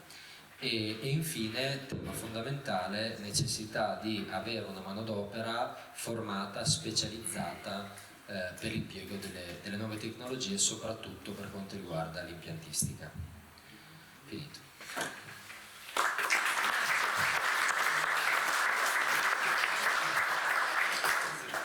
Allora, grazie ai ricercatori di Novisma. Mi raggiungono, continuiamo a fare parlare i numeri, giustamente, che sono quelli che in questo momento servono. Mi raggiungono Fiorella Angeli, che è coordinatrice dell'area ricerche, analisi e strategie di Smartland, e Federico Della Pupa, che è responsabile dell'area analisi e strategie. Con voi allarghiamo anche lo sguardo al prossimo decennio, no? Insomma, agli scenari nei quali si troveranno a lavorare le imprese artigiane.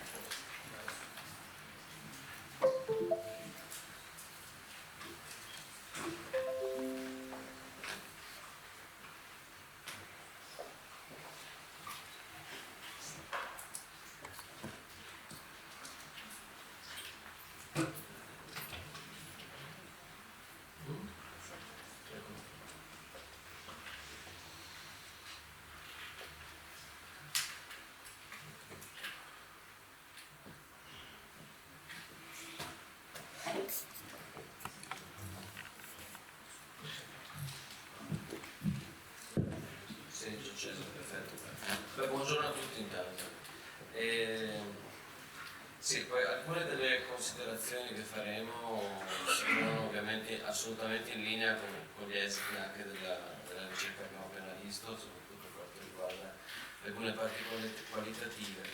Però fondamentalmente diciamo, l'esercizio che ci è stato richiesto da parte di Confartigianato Imprese Veneto, che ringraziamo per non solo averci affidato alla ricerca, ma soprattutto per averci chiesto di fare uno sforzo di guardare da qui ai prossimi 15 anni, che è un po' l'obiettivo, per cercare di capire quali supporti, indirizzi dare alle imprese, al settore artigiano in particolare, proprio per traguardare le sfide future. Molte le abbiamo sentite, molte le diremo anche noi dal punto di vista più anche delle esigenze proprio specifiche che le imprese oggi devono affrontare, e da questo punto di vista abbiamo ricercato due titoli. Il primo è edilizia 6, volevamo chiamare edilizia 6.0, proprio ho detto 6 al punto 0, cioè facciamo finta che partiamo da adesso, ok? Perché visto che il Superbonus c'è più, ciao, e da quel punto di vista vediamo come andare avanti. Il Superbonus è stata una droga di Stato che ha fatto tanto bene ai fatturati delle aziende, ma rischia di creare meccanismi di, diciamo, da un lato di vizio, no? Nel momento in cui è il mercato che ti fa, diciamo, ti fa essere competitivo e remunerativo. Perché in realtà anche il tema del 6 al punto 0 è anche il ragionamento che stiamo portando in questo periodo nei vari convegni con cui siamo invitati. Oggi il ragionamento è: proviamo a ragionare su un'economia e un'edilizia che cresca 0 punto qualcosa per cento, cioè sostanzialmente non cresce.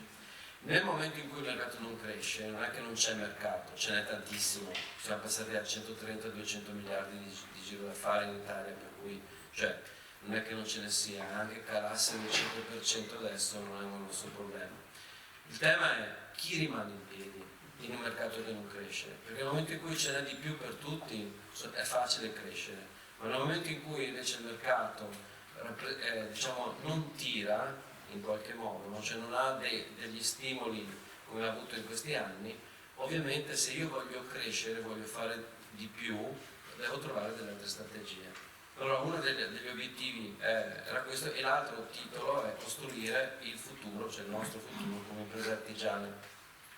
La premessa dello studio fondamentalmente quindi è questa, riflettere sulle necessità delle imprese, sulla filiera e su quei temi che abbiamo già sentito accennati, per cui non ci torno. Chiaramente la direttiva europea Case Green sarà assolutamente una direttiva che dovremo affrontare entro il 2026, perché peraltro noi siamo stati l'unico paese che non l'ha votata, cioè, e peraltro l'unico paese che è già partito da questo punto di vista, quindi è paradossale, no?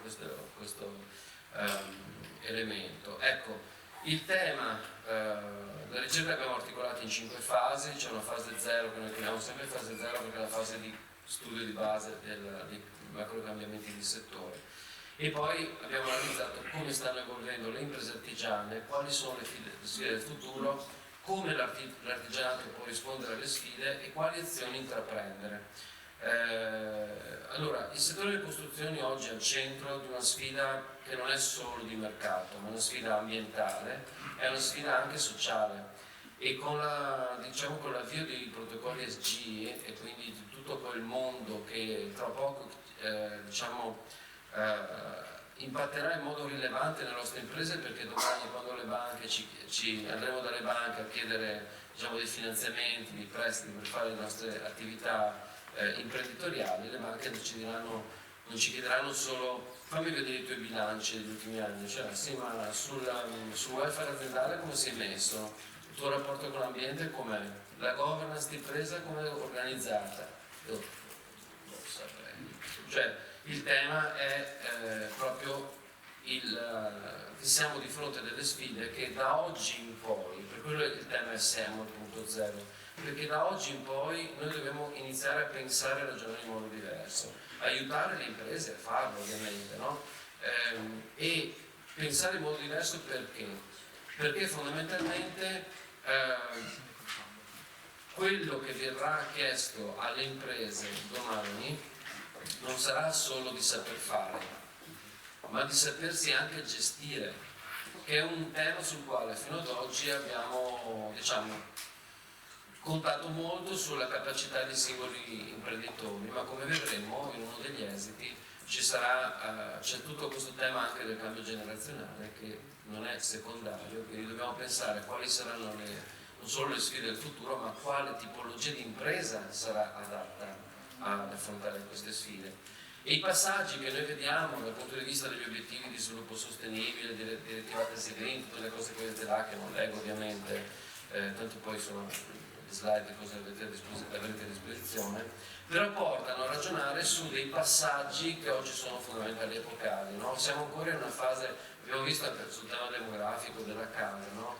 È chiaro che fino ad oggi abbiamo ragionato sulla casa per sempre, oggi le nuove generazioni non ragionano in questo modo, per loro la classe è fluida, un anno vivono in un posto, 3 mesi in un altro posto, cioè chi ha i figli giovani sa che è così, no?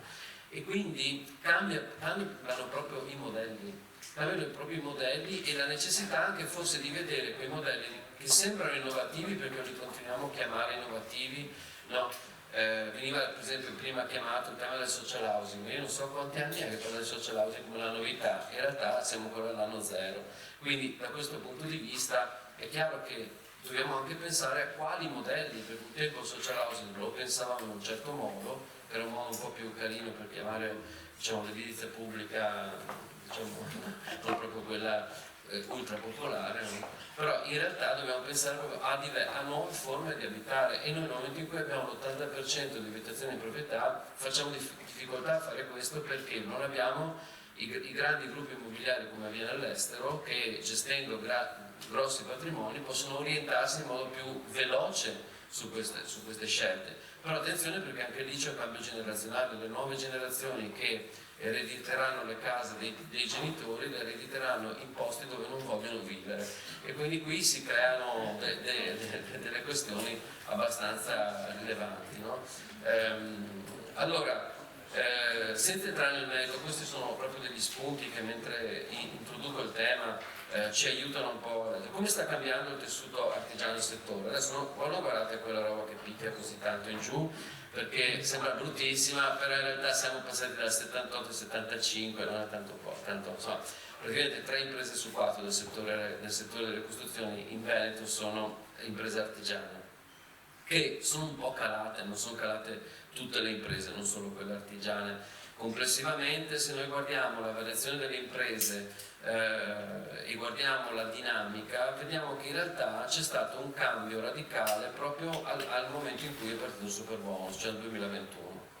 Lì le imprese non artigiane sono cresciute e quelle artigiane hanno un po' perso. Qui anche perché diciamo, il Superbonus necessitava sicuramente di strutturazioni diverse e anche di modalità di approccio al mercato diverso. Attenzione che questa cosa dovremmo vedere come si impatterà poi col PNRR, perché voi sapete che il PNRR ad oggi abbiamo speso il 26% delle risorse, quindi dobbiamo ancora spendere il 74% delle risorse e un terzo dei soldi del PNRR vanno al settore delle costruzioni, quindi in realtà abbiamo una dimensione di mercato che consentirà una sorta di atterraggio morbido per le imprese. Finito il Superbonus, uno dice aiuto, brivido, paura, raccapriccio, non ho più mercato, no, in realtà il PNRR per alcune imprese garantirà una sorta di atterraggio morbido, però poi si arriverà a quel livello zero che dicevo prima. Ovviamente mi auguro che il livello sia più 50 per tutti quanti, no? Però in realtà ragioniamo sullo scenario un po' più lineare. Ecco, se guardiamo la dinamica recente e la dinamica di lungo periodo, vediamo una cosa interessante. Da un lato un calo delle imprese artigiane, ma se noi andiamo poi a vedere che uno dice ma non mi sembra così interessante, cioè, non è un bel dato, però il dato invece importante e che secondo me è fondamentale è non solo la ripartizione della tipologia di imprese per tipologia, quindi società di capitale eccetera, ma andiamo a vedere e la tabella questa ci aiuta a leggere questa cosa. Ecco, guardate il grafico associati ai dati alla tabella. Fondamentalmente noi abbiamo avuto una crescita nel settore artigiano di imprese strutturate, una crescita tipo Buzz Lightyear, capito? Verso l'infinito e oltre. Cioè siamo ad un livello di consapevolezza delle imprese che oggi rimanere impresa individuale o anche società di persone non ci consente di strutturarci in modo tale, anche dal punto di vista diciamo non solo organizzativo ma dal punto di vista anche di solidità della dimensione di impresa, tanto quanto invece la società di capitale ti permette, che sia un SRL o un SPA, no? Cioè la struttura nel momento in cui tu anche solo devi depositare il bilancio alla Camera di Commercio, significa che tu metti nero su bianco quello che sei, no? Nel momento in cui sei società di persone, nel momento in cui ti giri gli utili così, sei ditta individuale, cioè la società di capitale è un modo di pensare diverso. Al di là del fatto che molte società di persone sono diventate società di capitale per mettere a riparo i beni della famiglia, ma questo, insomma, al netto di quello. L'altro dato che per me è molto positivo è la diminuzione del numero di imprese individuali, perché significa anche che oggi restare piccoli micro localizzati forse si può fare, ma si può fare in un contesto di comunque di filiera o di gruppo di aggregazione e non tanto più proprio come si faceva un tempo come singolo. Ricordiamo che noi veniamo dalla stagione, tornando tanto indietro, se pensiamo alla prima grande crisi, quella del 93, no? 92-93, post Tangentopoli. Sì, no, stava velocissimo,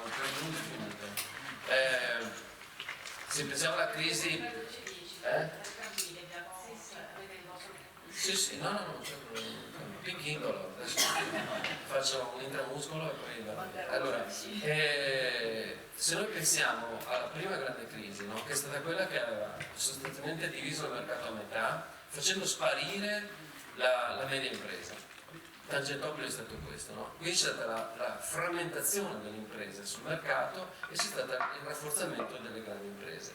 Poi è arrivata l'altra crisi, 2008-2014, no? Che ha in realtà cambiato ancora i connotati perché alcune grandi imprese sono andate in grande crisi, no? E quelli che stavano sotto, diciamo, in qualche modo, alcuni sono riusciti a fare un po' il salto, ma in generale c'è stato, anche per il cambiamento del mercato, perché venendo meno al e partendo dalla ristrutturazione c'è stata ancora più frammentazione, no? Quindi è un po', cioè, si è creato da un sistema che era strutturato in un certo modo una sorta di pulviscolo, no? Ecco, allora il tema oggi è quali sono gli elementi di debolezza di questo settore, perché se noi guardiamo i punti di forza siamo tutti belli, tutti bravi, e da quel punto di vista io prima mi guardavo nelle fasce d'età, no? Dicevo sì, ma tanto, cioè, noi 60 anni siamo nuovi giovani, quindi non è giusto. Io quando ho compiuto 60 anni ho detto 60 sono i nuovi 40, quindi infatti. Allora, il tema qual è? Che oggi i veri punti deboli che abbiamo di fronte, perché la ricerca, attenzione, non deve dire quanto siamo bravi e belli, dobbiamo dire dove dobbiamo migliorare. Ok? Allora, un tema è quello dell'imprenditoria giovanile, cioè il fatto che è in contrazione e questo è un tema di ricambio non solo generazionale ma anche imprenditoriale, ok? Siamo in contrazione rispetto a quello che era il peso delle imprese under 35 rispetto ad alcuni anni fa, qui vedete i dati 2011-2019. L'altro elemento invece che è un cambiamento anche questo epocale, che un'impresa su 4 oggi è un'impresa con titolare straniero. Ma un titolare straniero di prima, di seconda, di terza generazione, cioè in realtà li chiamiamo stranieri perché hanno un nome che non è italiano, ma fondamentalmente ormai sono imprenditori integrati e molti di questi sono anche iscritti, non solo alla Confartigianato ma anche a Castedile. Per cui, allora, il vero, cioè, un punto che era stato toccato anche negli esiti del focus, ma che è quello ovviamente del tema occupazionale, no? Noi facendo il 100, il 2013, l'occupazione è molto calata, poi è ripresa negli ultimi anni, ovviamente per i motivi legati alla dinamica straordinaria del mercato, quindi dobbiamo sempre ricordarci che è stato un mercato straordinario, che vuol dire bellissimo da un certo punto di vista, ma vuol dire anche che vale proprio perché è straordinario e non è ordinario. Allora, il tema è che oggi noi vediamo un calo nella disponibilità di personale, non solo di personale generico, ma soprattutto di personale specializzato per le imprese, e questo è un dato che emerge dalle ricerche, poi lo vedremo dopo nei dati che presenterà Fiorella, rispetto all'indagine che è stata fatta presso le imprese, ma che racconta anche di un problema nel momento in cui l'impresa vuole crescere, ma non di fatturato, vuole crescere di struttura, vuole crescere di competenze, no? Perché è lì che poi l'impresa si rafforza.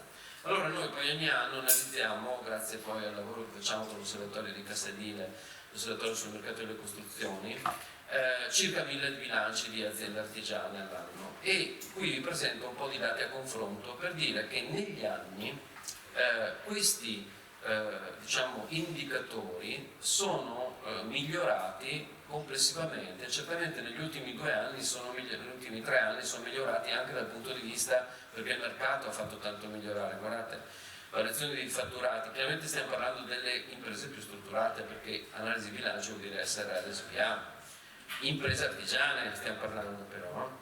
Allora, da questo punto di vista, chiaro, 2021 cresco del 34% in fatturato, cresco del 23% nel 2022.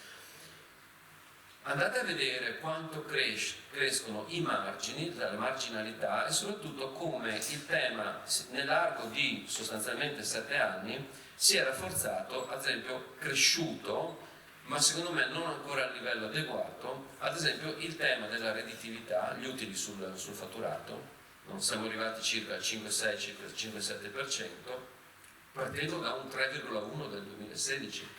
Quindi le imprese hanno imparato, no, quindi non far solo liquidità per pagare i prestiti in banca, no? Perché poi prima del 2016 e con la crisi il tema era quello, no? Cioè io aprivo i cantieri perché avevo i mutui da pagare, no? Cioè avevo i prestiti da pagare. Allora, però guardate come è migliorata anche la redditività dal punto di vista della capacità di mercato, delle vendite, ovviamente con Superbonus questa cosa è cresciuta molto, il ROS, l'indice ROS, ma soprattutto la redditività del capitale aziendale, cioè il ROE, no? Il ritorno sull'equity.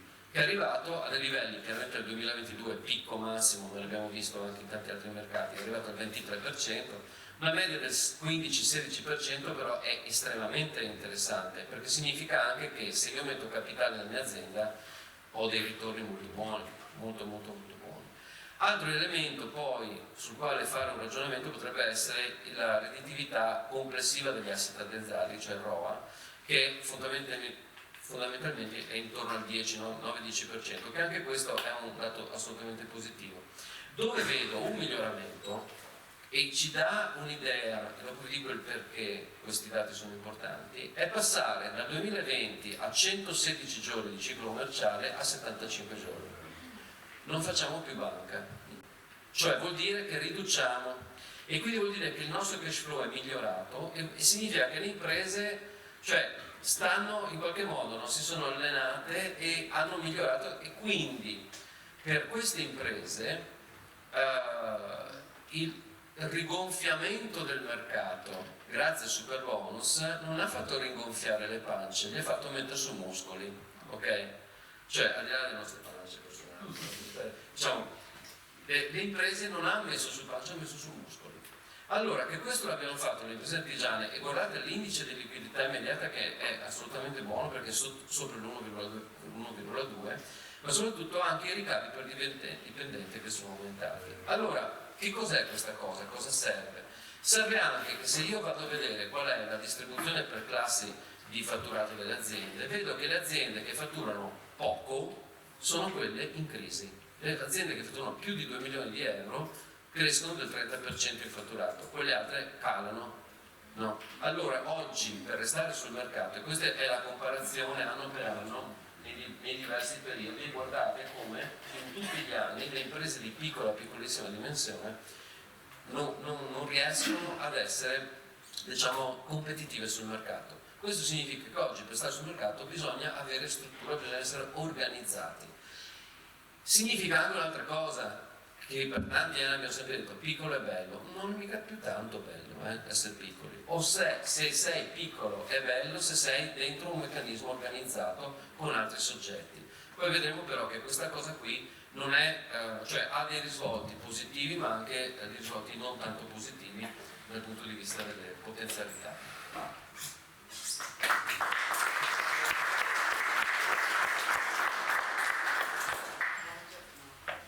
Acceso? Sì, perfetto. Buongiorno a tutti, il mio intervento si focalizza invece sulla seconda parte della ricerca che ha visto l'interlocuzione attiva con le imprese artigiane del territorio, un'interlocuzione che è avvenuta in 3 momenti principali. Un questionario rivolto a tutti gli associati di Confartigianato, che è un questionario molto corposo costituito da 20 domande al quale hanno partecipato attivamente 160 imprese. Il questionario, la rilevazione anzi trimestrale che Edilcassa divulga periodicamente a 600 imprese, delle quali 400, scusate non so usare il microfono, a 400 imprese artigiane, che per le ultime 2 rilevazioni ci ha dato la possibilità di inserire delle domande specifiche rispetto agli obiettivi della ricerca, e poi un focus group alla quale hanno partecipato attivamente i presidenti dei vari mandamenti territoriali. E qual era l'obiettivo di questa parte della ricerca? I temi erano principalmente 5. Un tema generale che aveva l'obiettivo di capire un po' qual è la percezione sulla tenuta delle imprese artigiane, e quali sono i principali cambiamenti che loro percepiscono e quali strategie e sfide vanno messe in atto secondo loro per rimanere sul mercato. Il secondo tema riguarda invece l'innovazione, cosa spinge, cosa frena l'innovazione nelle imprese artigiane, chi sta innovando, in cosa sta innovando e qual è la prospettiva futura rispetto all'innovazione, rispetto ai vari ambiti di innovazione.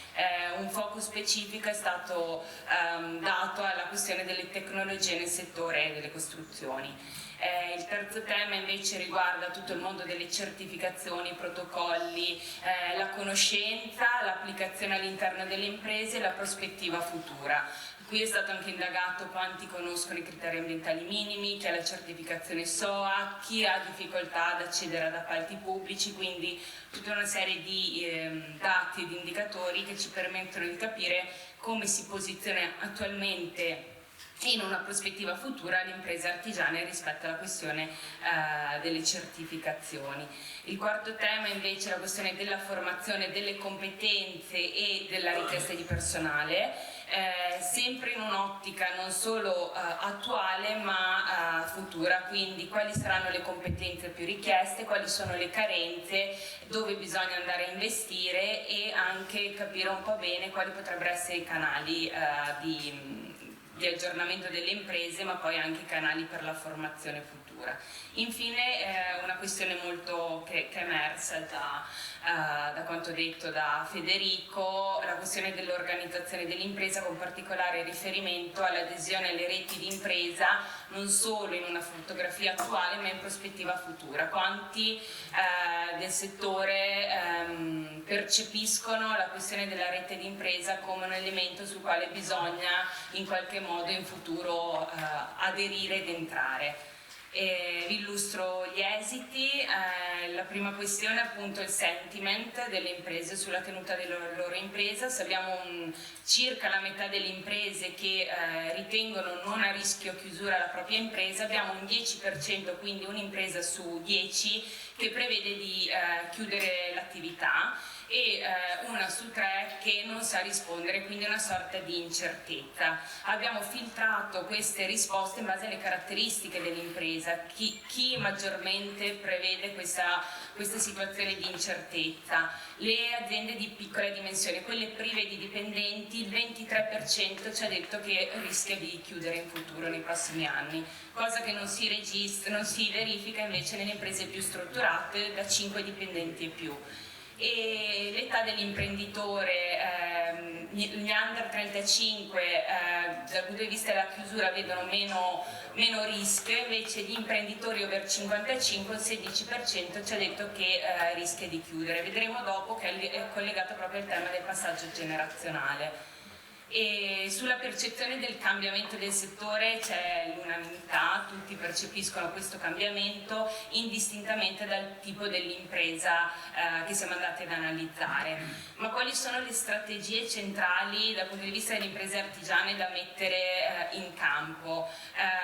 Ci sono 3 gradi di priorità, sono stati individuati 3 gradi di priorità. Adozione di nuove tecnologie che va diciamo di pari passo con l'inserimento di professionalità di alto livello. Il secondo tema che riguarda la questione del certificarsi, di cambiare i modi di produzione, di essere più sostenibili e come ultimo blocco invece proprio rivedere il modello organizzativo dell'impresa.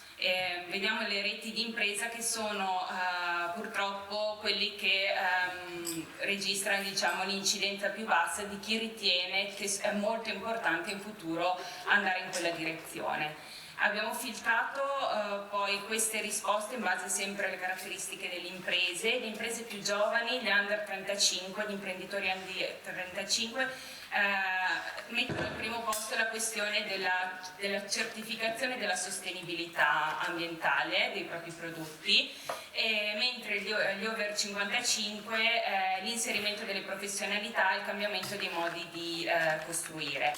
Dal punto di vista della tipologia di mansione svolta, impiantisti, componenti dell'involucro, tutti concordano sulla questione delle nuove tecnologie e le professionalità di alto livello, non si rilevano diciamo, differenze fra i vari comparti.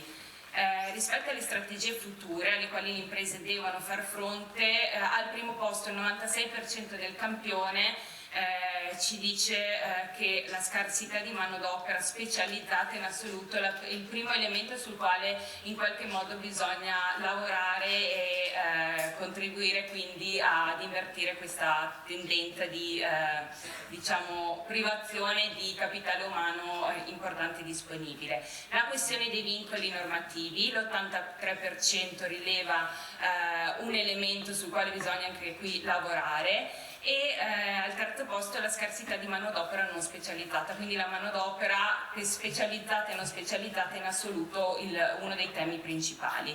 Vediamo al quarto posto il passaggio generazionale. Abbiamo voluto in questo caso estrapolare dalle rilevazioni solo gli imprenditori over 55 per capire il loro punto di vista, e vediamo che l'80% ci ha detto che in assoluto è una sfida futura sul quale bisogna investire, intervenire per in qualche modo quindi creare attrattività del settore da parte dei giovani.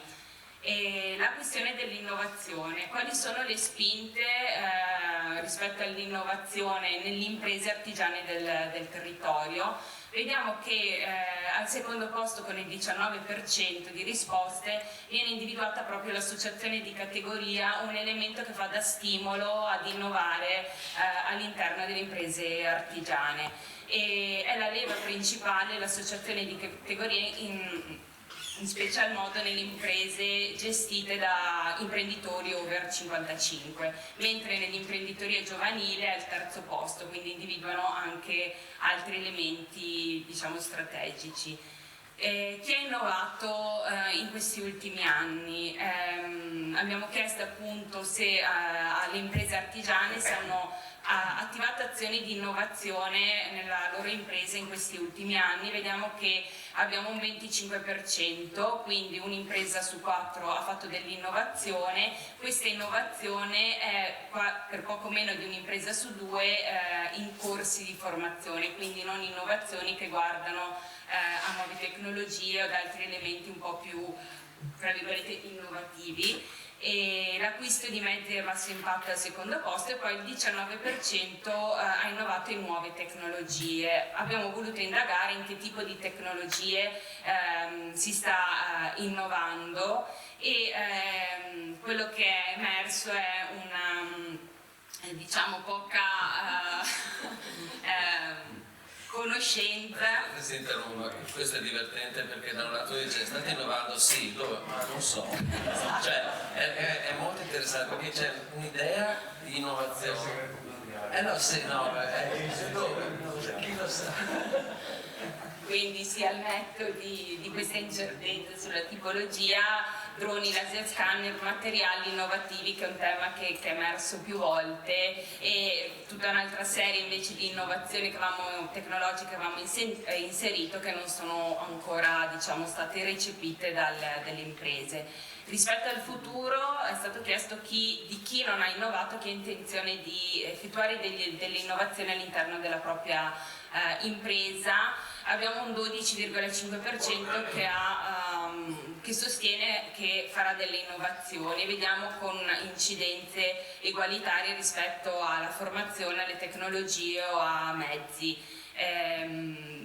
Rispetto a chi non ha intenzione di innovare, non ritiene l'innovazione una priorità per l'azienda, quindi c'è ancora questa percezione che non ci sia ancora bisogno di effettuare delle innovazioni. Al secondo posto infatti ritengono di essere già abbastanza qualificate e quindi non necessitano di innovazioni particolari.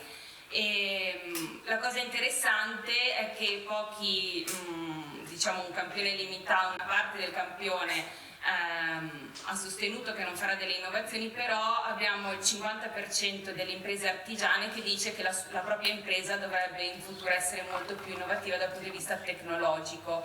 Questo aspetto della tecnologia è particolarmente sentito per il settore degli impiantisti. In assoluto abbiamo quasi tutto il campione, estrapolando diciamo con i filtri la parte di settore di operatività. Vediamo che gli impiantisti in assoluto hanno bisogno proprio di essere performanti e innovativi per poter rimanere sul mercato. Scusa, posso sì. interrompere un secondo, perché magari la battuta sul fatto che uno non si rende conto di, ma secondo me, non lo so, ritengo siano un po' bugiardi questi numeri qua, nel senso che siamo costretti tutti ogni giorno a innovare. Cambiamento di prodotti, di materiali, di queste cose qua è un'innovazione ogni giorno perché te lo chiede il cliente, te lo chiede il progettista, te lo chiede. Sì, la differenza è se l'innovazione la fai perché sei costretto o se l'innovazione tu la fai perché anticipi quello che sarà il mercato. E credo che molte di queste risposte derivino dal fatto che innovo perché sono costretto, quindi non la percepisco come una mia, cioè mi tocca farlo, non è una scelta. No, lo so, è innovazione, però è come se fosse innovazione meno consapevole. Okay? È quello non so. Cioè è meno, da un certo punto di vista è meno consapevole, perché se sei costretto, no, cioè devi a farlo, quindi lo fai e prendi la prima cosa che ti capita, no? C'è un dato lì secondo me abbastanza interessante, ad esempio sul BIM, su quelle cose, non siamo ancora allo zero, chiaramente può essere anche una cosa non, ma domani quella roba lì sarà centrale, no? E quindi c'è già oggi chi si pone quel tema lì e magari inizia a usare determinati strumenti digitali, eccetera, no? Allora sui droni bello bellissimo perché è semplice, no? Poi non costa neanche tanto. Su altre cose invece costa un po' di più. Magari la distinzione tra innovazione di prodotto e di processo, perché l'innovazione di No, ma prodotto... il tema infatti è proprio quello, perché un conto è anche l'innovazione, penso al tema tecnologico, no? Cioè, innovare, uno dice ma fino a un po' di tempo fa usavo i tubi di questo tipo, adesso uso questi altri che sono molto più innovativi e quindi io sono innovativo, ma in realtà ho cambiato un prodotto, ma non ho cambiato il processo, perché poi il tema sul quale dobbiamo riflettere è l'innovazione complessiva del processo. Ma andiamo avanti così, dopo magari ne discutiamo alla fine. E l'altra questione analizzata è capire quali sono le barriere all'interno delle imprese artigiane rispetto alla possibilità di fare delle innovazioni, e anche qui riemerge con forza la questione della mancanza di personale e di manodopera qualificato. Scusate. E c'è anche comunque un 60% che non percepisce fino in fondo la convenienza economica nel fare determinate innovazioni all'interno delle imprese. Rispetto alla tipologia di impresa, le ditte individuali sono le uniche che individuano la questione dei centri di innovazione a supporto dell'innovazione delle imprese come un elemento che potrebbe fare da stimolo. Rispetto ai protocolli e alla conoscenza di certificazioni dei protocolli, in linea generale anche qui, anche guardando in una prospettiva futuro, bisogna sicuramente lavorare per far percepire l'importanza oggi di essere certificati. Vediamo infatti che il 59% non conosce ad esempio cosa sono i criteri ambientali minimi, e questa conoscenza varia in base alla tipologia di imprese. Le imprese prive di dipendenti, quelle di piccole dimensioni, ovviamente hanno una incidenza molto maggiore, che sale al 70% rispetto alle imprese più strutturate, e rispetto al settore di competenza questa percentuale è molto più elevata negli impiantisti. Per quanto riguarda la certificazione SOA abbiamo chiesto se sono in possesso, e il 69%, circa quindi il 70%, ha detto che non è in possesso, quindi abbiamo un'impresa su 5 che è in possesso di SOA. Anche in questo caso cambia sempre in base alle tipologie di imprese. E per quanto riguarda i protocolli ESG invece c'è in generale una mancanza di conoscenza, siamo al 75% di imprese che ci hanno risposto che non conoscono di cosa si sta parlando. Queste incidenze cambiano notevolmente se filtriamo dalle risposte le imprese che aderiscono a delle reti di impresa, ad esempio, che scende al 46%. E un altro aspetto analizzato è la facilità di accesso agli appalti pubblici da parte delle imprese artigiane. Il 64% ci ha detto che ha difficoltà ad accedere ad appalti pubblici, una difficoltà anche in questo caso che però è legata a tutta una tipologia di imprese, soprattutto alle piccole imprese individuali.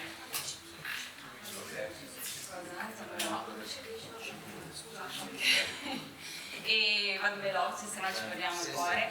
e richiesta di personale carenza all'86% e questa carenza è per lo più di personale altamente qualificato. Competenze future, filtrando i settori, quindi togliendo gli impiantisti, vediamo come la questione di formazione su materiali innovativi sostenibili, nuove tecniche di costruzione sono quelle più richieste. Per gli impiantisti ovviamente l'innovazione sul sistema degli impianti è al primo posto.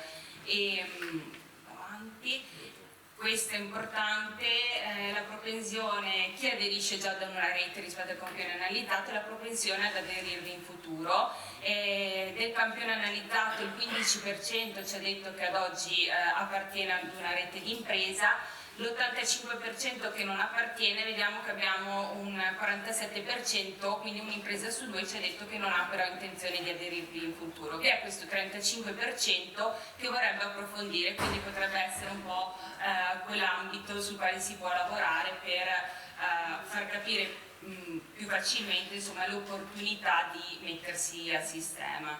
E questo vado avanti, no? Facciamo vedere un secondo, perché e abbiamo dal questionario divulgato attraverso il Cassa chiesto un po' il punto di vista della patente a crediti delle imprese. Diciamo, la maggior parte ovviamente conosce di cosa si sta parlando, ma diciamo, questo strumento viene individuato per la maggior parte come un'ulteriore norma inutile che va ad appesantire il già sistema, diciamo, il sistema complicato al quale le imprese devono sottostare. Quindi non le individua in una piccolissima percentuale, che la individua come effettivamente una norma che garantisce concretamente maggiore sicurezza e salute per i lavoratori. Vai avanti, se no. Sì, va bene. Allora, perfetto, 6 minuti e chiudo. Come l'artigianato può rispondere a queste sfide? Anche noi abbiamo ascoltato e dialogato con i rappresentanti della categoria, sono emersi degli elementi che riguardano dei temi che vedete adesso illustrati complessivamente nel titolo, con un sottotitolo che dice dove dobbiamo agire. Fondamentalmente siamo in presenza di un potenziale rarefazione del tessuto artigiano. Non dobbiamo nasconderci questa cosa, in questo settore in modo particolare dobbiamo lavorare sull'attrattività del settore nei confronti dei giovani, che è il punto debole in questo momento, e lo si può fare in modi diversi, adesso senza poi entrare nel dettaglio, anche perché poi la ricerca la concluderemo questa con le altre parti a brevissimo, e quindi poi sarà disponibile complessivamente il tomo di 800 pagine che vi forniremo. Allora, certamente c'è un tema di ricambio generazionale, e l'altro elemento che emerge è il tema della scarsità di competenze e di capitale umano disponibile. Qui c'è un tema sicuramente sulla questione della formazione, che è un aspetto sul quale sicuramente una società in categoria come la vostra può dire molto e fare molto, ma c'è anche un elemento di appeal, permettetemi questa parola brutta, di appeal del lavoro artigiano e del lavoro artigiano nel settore delle costruzioni, che non è più il lavoro brutto e sporco di un tempo. Dobbiamo cominciare anche a raccontare in modo diverso che cosa sono le imprese, perché quegli bilanci che vi ho fatto vedere prima raccontano un mondo diverso, raccontano imprese artigiane diverse, e sono quelle che vanno anche evidenziate e valorizzate. Poi c'è un elemento che è emerso in modo molto rilevante, che è un po' di rigidità alla collaborazione strutturata. Cioè il mondo ci chiede aggregazione, ci chiede di avere la capacità di dare risposte più o meno a 360 gradi, la singola impresa non è in grado di farlo. Gli artigiani sono abituati a lavorare in team con altre aziende, no? con altre imprese. In alcuni casi queste cose sono più o meno strutturate, la maggior parte dei casi sono strutturate con delle strette di mano o magari con lo spritz al bar, no? Adesso scherzo, però il tema è che ci si conosce, si lavora assieme, ma le reti di impresa effettivamente strutturate sono poche queste.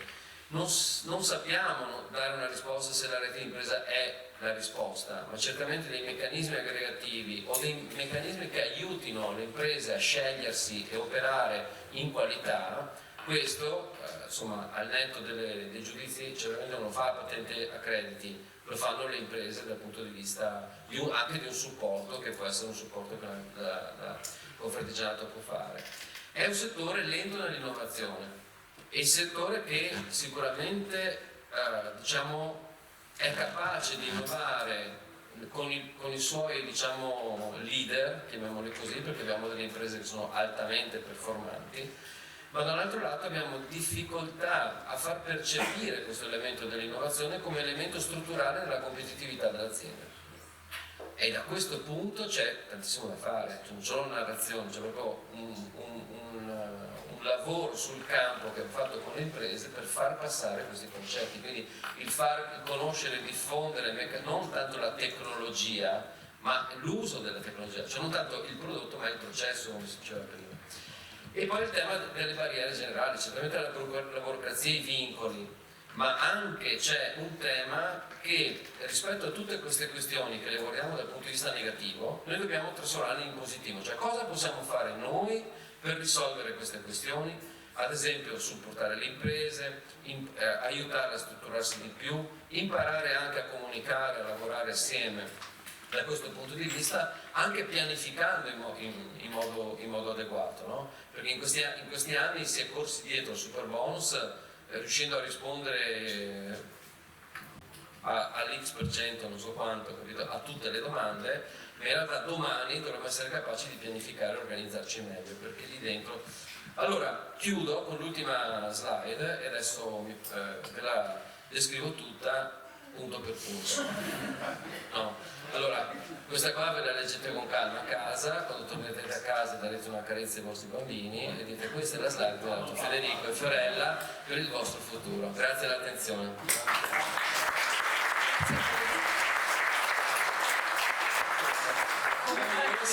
Bravissimi, sintesi perfetta.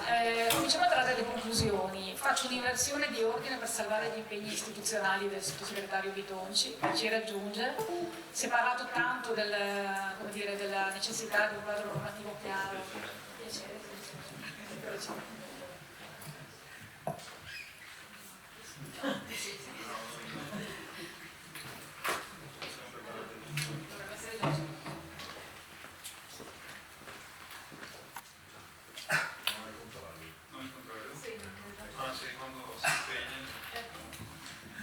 Intanto grazie per l'invito, grazie al Presidente Roberto Boschetto, ci conosciamo da molti anni, grazie per questo invito, grazie a tutti, vengo sempre volentieri quando si parla di artigianato. Io al Ministero per le imprese Made in Italy ho anche la delega gli incentivi per artigiani, commercianti, oltre al tema molto delicato del fondo di garanzia PMI, quindi stiamo lavorando anche su questo. Ve lo dico perché gli artigiani sono interessati direttamente con i confini, quindi abbiamo tutto il tema anche l'incontro a Roma e diciamo che non è una novità perché già un anno e mezzo che lavoriamo sul tema della riforma del sistema dei confini. I dati sono anche direi buoni perché da quando lo scorso anno abbiamo voluto lavorare, parliamo anche di confini perché gli artigiani hanno anche bisogno di finanziarsi, no? Per cui quando lo scorso anno abbiamo deciso di fare questa fase sperimentale aumentando l'importo ridotto per i confini da 35 a 80 mila euro, diciamo che i dati dei primi 6 mesi sono molto buoni, cioè sono aumentati quasi il 74%. A livello di operatività, diciamo che l'importo medio rimane sempre abbastanza basso, ma siamo contenti e così nella riforma che abbiamo presentato per la legge di bilancio del prossimo anno noi abbiamo chiesto al Ministero dell'Economia di aumentare l'operatività del sistema confini, a cui abbiamo tolto anche il costo delle commissioni, quindi insomma per facilitare il lavoro dei confini a 100.000 euro Questo perché si aggancia a quel ragionamento che facciamo prima, il nostro è un mondo di 5 milioni, più o meno 5 milioni di imprese, però teniamo conto che il 94% sono microimprese in quella che è l'indicazione di carattere europeo, e quindi è un tessuto produttivo unico a livello mondiale, cioè non è unico solamente a livello europeo, è unico a livello mondiale. Nell'ultimo periodo ci sono un po' molte critiche su questo modello delle microimprese, no? Perché anche oggi durante gli interventi importanti, ho ascoltato con attenzione, si parla delle reti di impresa, si parla del tema che le nostre aziende artigiane sono troppo micro e quindi c'è una spinta verso le aggregazioni, verso società che siano maggiormente dimensionate. Io su questo sono assolutamente d'accordo, però dobbiamo anche considerare la grande flessibilità che hanno le micro.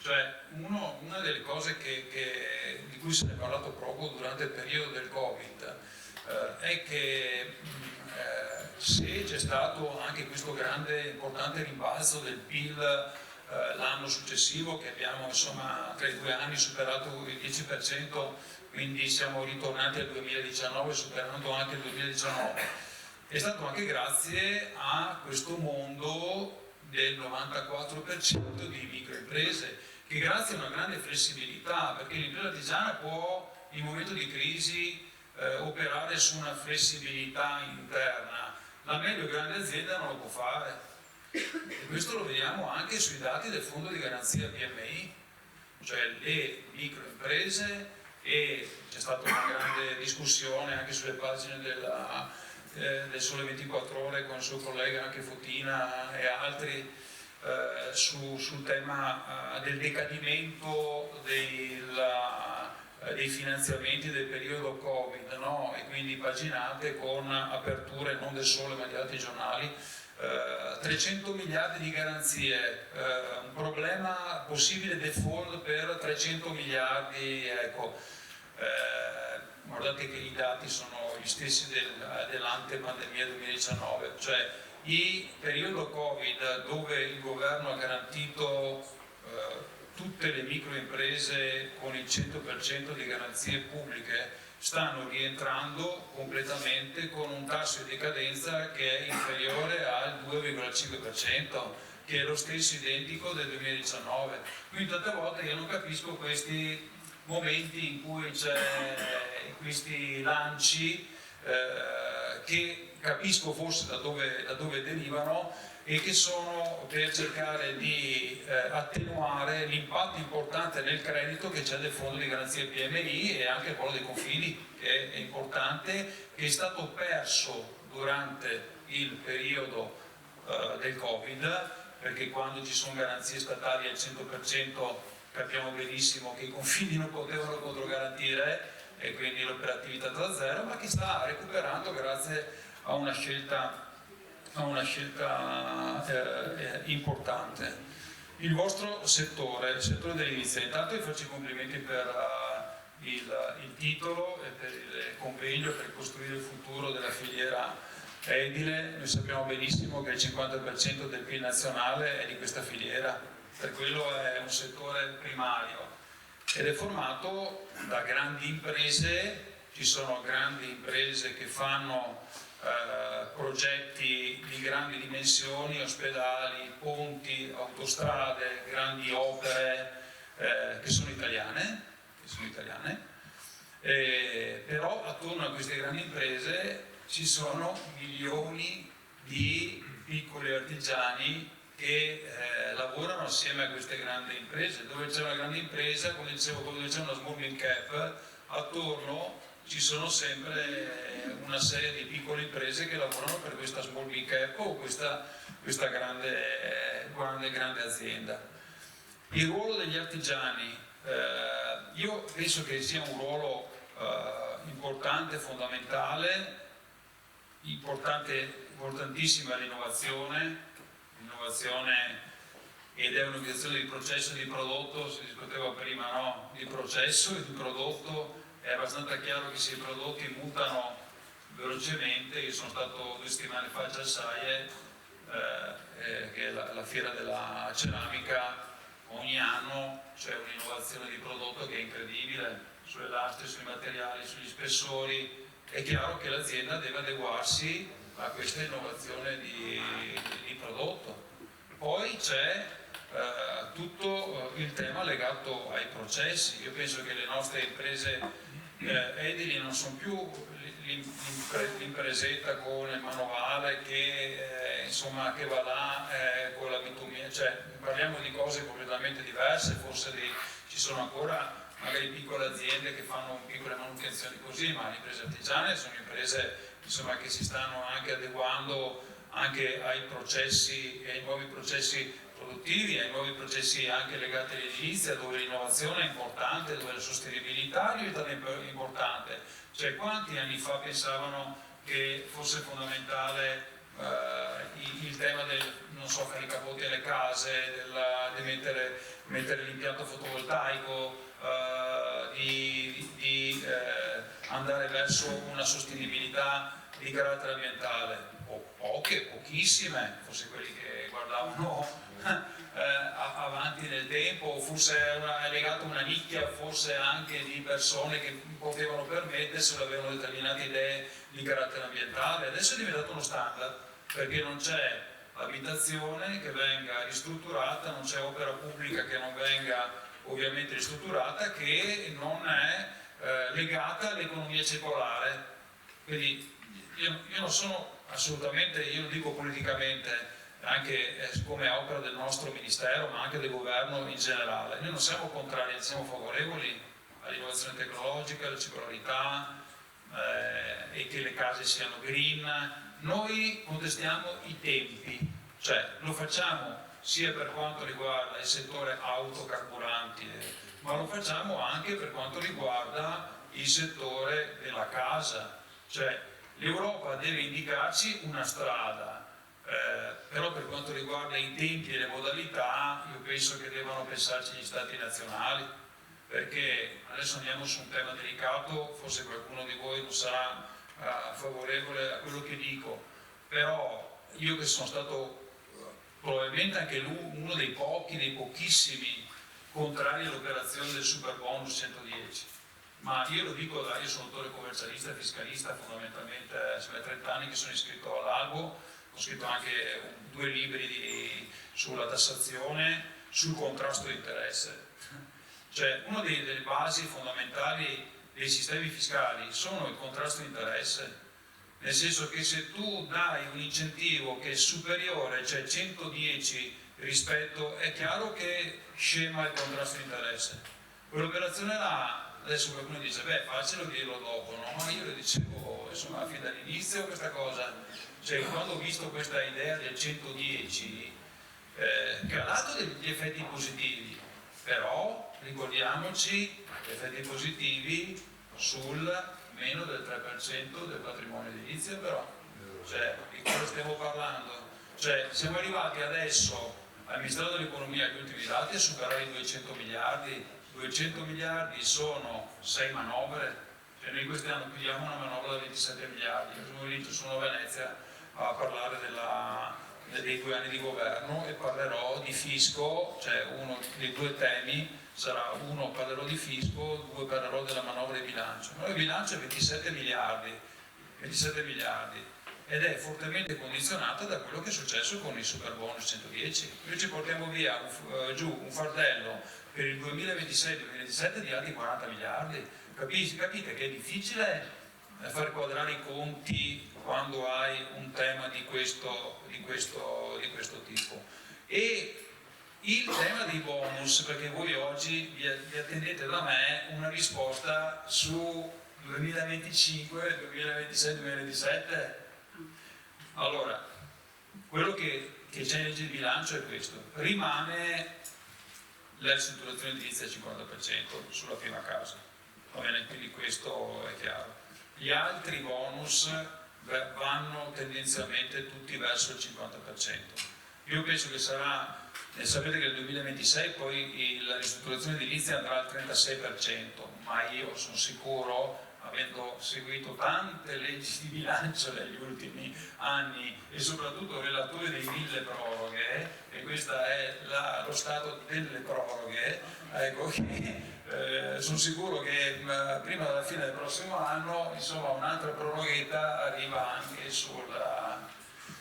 Però gli incentivi sono fondamentali, perché vedrete quest'anno, con la diminuzione degli incentivi, ma voi artigiani lo sapete, con la diminuzione degli incentivi ovviamente la più forte contrazione sarà proprio sul settore dell'edilizia. Mi dispiace tantissimo perché quei 200 miliardi, se utilizzati in maniera equa, sarebbero stati, e strutturale. L'anno scorso abbiamo fatto, io ho seguito, avendo la delega, il disegno di legge delega sugli incentivi. Una delle prime cose che ho fatto inserire come punti chiave è incentivi strutturali, cioè basta gli incentivi che durano un anno, che durano così, che devono essere chiusi nel breve periodo di tempo, perché l'effetto perverso del Superbonus 110 è stato quello di far aumentare i costi della materia prima in maniera incredibile. Quindi alla fine è stato anche parzialmente vanificato l'effetto, perché il cittadino, l'azienda, l'amministrazione comunale ha dovuto adeguare e fare l'aggiornamento prezzi, perché erano aumentati i costi delle materie prime grazie a una legge fondamentale dell'economia che è domanda e offerta. E qua è aumentata la domanda in maniera... Vi ricordate che non si trovavano più le impalcature? Io vi ricordo che uno dei problemi dopo qualche mese era quello che chiamavano per dire non possiamo, non troviamo le impalcature. È chiaro che se c'è un assalto alla diligenza dopo i prezzi vanno su. Se non c'è contrasto di interesse è chiaro che dopo si infiltra la malavita e ci sono siamo arrivati quasi a 20 miliardi adesso di quello che ha scovato la Guardia di Finanza, l'Ufficio dell'Entrata, di gente che ci ha lucrato in maniera illegale sul Superbonus. È chiaro che se non c'è contrasto di interesse, se io devo fare un cappotto a un condominio che ti dica 100, 200 e 300 è uguale, perché tanto la compensazione... Capite come in economia sia fondamentale il contrasto di interesse? Questa è una cosa su cui io direi che insomma, dobbiamo metterci un po' tutto. Capisco che ci sarà una diminuzione, tanti quando vado a parlare di questo si lamentano e così, però dobbiamo capire che il contrasto di interesse va fino a un certo punto. Io a suo tempo, come avevo scritto e dopo non è stato fatto, avrei fatto il 75%, 80%, ma sei arrivato 90%, ma tu devi mettere i 2.000, 5.000, 10.000 euro, perché se no non hai nessun interesse che quella cosa abbia una linea assolutamente regolare. Il rigenerazione urbana, questo è il tema del futuro. Sul PNRR ci sono una decina di miliardi nella missione 5, tempi ovviamente stretti e partiti pochi, questa è la realtà. Ma di chi è anche la responsabilità di tutto questo? Secondo me c'è una responsabilità anche amministrativa, perché non possiamo, lo dicevo prima nell'intervista, pensare che un piccolo comune con un ufficio neanche ufficio di progettazione, magari con un geometra, un architetto o un ingegnere, magari part-time con un altro comune e così, possa pensare progettazioni di questo tipo. Poi c'è un problema, le grandi città le possono fare, io sono stato sindaco anche di Padova, le grandi città lo possono fare, le grandi città possono fare delle operazioni come ho fatto io quando ero sindaco con il Demanio. Abbiamo fatto delle operazioni di valorizzazione, ti ricordi, valorizzazione delle caserme, 4 valorizzazione di caserme, insomma adesso si sta discutendo insomma, su cambiare destinazione di una, ecco. Però i grandi progetti di valorizzazione e di progettazione possono fare le amministrazioni che sono strutturate, il problema sono i piccoli e su questo la progettazione deve essere fatta a livello centrale, non si può pensare che siano i singoli comuni che la facciano. Poi, però è molto importante la rigenerazione urbana, perché quante caserme dismesse, quanti vecchi ospedali chiusi, quanti fabbricati pubblici ci sono, e logicamente la rigenerazione urbana va a braccetto con il tema dello spreco del suolo, cioè di non continuare a sprecare il suolo ma di rigenerare quello che c'è. Politica europea, case green, ecco, su questo penso che ci sarà una importante presa di coscienza anche da parte del governo. Io penso che sia importante che andiamo, come dicevo prima, verso quella strada, verso la strada della circolarità, verso la strada comunque di rendere autonome le abitazioni, però non può essere un costo che viene scaricato sulla famiglia e sulle persone, cioè deve essere parzialmente incentivato e bisogna trovare dei sistemi che comunque non vadano a gravare, magari attraverso anche i temi legati alla defiscalizzazione, che però, come dicevo prima, è molto difficile adesso, perché fino a quest'anno abbiamo circa 9 miliardi di deficit che possiamo coprire grazie al maggiore debito pubblico. Il prossimo anno si libereranno circa 15 miliardi, quindi ci sono anche maggiori spazi, poi l'anno successivo ancora di più. È chiaro che per poi fare delle politiche fiscali, le politiche fiscali insomma costano e bisogna ovviamente metterle in cantiere. Concludendo, perché non voglio portarvi via altro tempo, cosa stiamo facendo noi al Ministero per le imprese? Noi abbiamo Transizione 5.0 che può essere legata anche al settore delle costruzioni, perché dobbiamo pensarla alle imprese che costruiscono macchinari per il settore delle costruzioni, perché logicamente Transizione 5.0 è la continuazione di Industria 4.0, quindi l'allegato A e B di Industria 4.0, l'allegato A sono macchinari, l'allegato B sono software, in una visione diversa però. E anche qui qual è la visione che ci chiede l'Europa? È quella di ridurre il consumo energetico. Quindi questi incentivi che vanno dal 35 al 45%, ma possono arrivare anche al 63% con impianto fotovoltaico, sono collegati strettamente alla certificazione preventiva ex post della riduzione del consumo energetico. Sono 6,3 miliardi che sommati a Industria 4.0 sono circa 13 miliardi. È un importo direi notevole.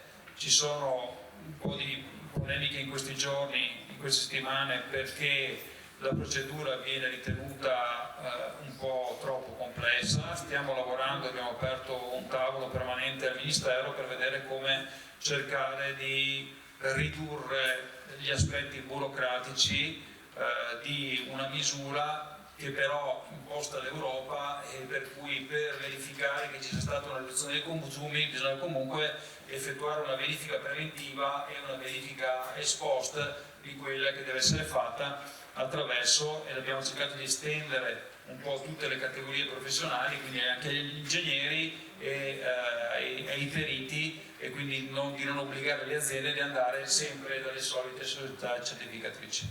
Ecco, grazie intanto.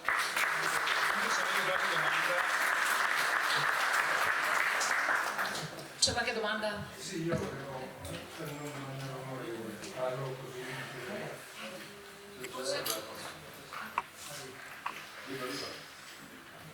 No, intanto complimenti per tutti. Funziona, no? Dove lo senti tu? Però non... Abbiamo? Non si sente? Si sente? Ecco, complimenti a tutti chi è intervenuto, a tutti i relatori, perché mi sono segnato vari punti, ma di quelle domande avrei fare considerazioni non le faccio. Faccio due domande velocissime all'onorevole. Uno, leggevo oggi sulla stampa che veniva scritto 100.000 euro di contributi e poi si prevede negli organi di controllo delle società un ingresso di un componente del Ministero. Per dire, se i consorzi fidi hanno un fondo di garanzia che supera i 100.000 euro, nel collegio sindacale sembra quello che si scrive Gazzettino oggi, l'ingresso di un componente del Ministero negli organi di vigilanza, quindi o organismi di valutazione o collegio sindacale, ma anche un'impresa che riceve un finanziamento di 100.000 euro per 5.0, per esempio, che ci può stare benissimo. Questo volevo un chiarimento perché sembra sia stata fatta la domanda, sembrava valesse solo per le pubbliche, invece se risposto no, vale anche per le private. Poi, sempre nella manovra, sembra ci sia, non ho capito bene, un tetto in base al reddito dei contributi, delle detrazioni che si possono fare. Sono esclusi da questo, così leggevo sempre sul Gazzettino di oggi, i mutui e le spese sanitarie, ma sono compresi i mutui di ristrutturazione del 50%, quindi anche se io ho il tetto se ho la detrazione prevista, però il finanziario si mette il tetto della detrazione e quindi non potrei detrarre proprio per me. Questo l'ho letto oggi e chiedo se lei ha dei chiarimenti in merito. Ma sul tema dei confidi dubito... Ma non è solo confidi, in generale. Sì, dubito, cioè siccome ha parlato dei confidi sì, sì, però dico i 100.000 euro valgono per chiunque riceva un finanziamento privato, pubblico, per esempio un numero del 5.3. Ma io ho letto anch'io velocemente, ho ascoltato più che altro velocemente questa intervista del ministro Giorgetti su questo tetto di 100.000 euro per le imprese. Però io penso che lui parlasse del de minimis, cioè secondo me è un argomento molto delicato quello del de minimis europeo, che tra l'altro è stato aumentato perché lo scorso anno è aumentato quasi di 100.000 euro. Quindi non mi risulta che ci siano norme in legge di bilancio che limitino i contributi alle imprese a 100.000 euro. No, non è un limite, dico, se vai più di 100.000 nel tuo organismo di valutazione, di controllo, devi fare entrare una persona del Ministero, al primo rinnovo. Vedremo, dubito che sia dubito.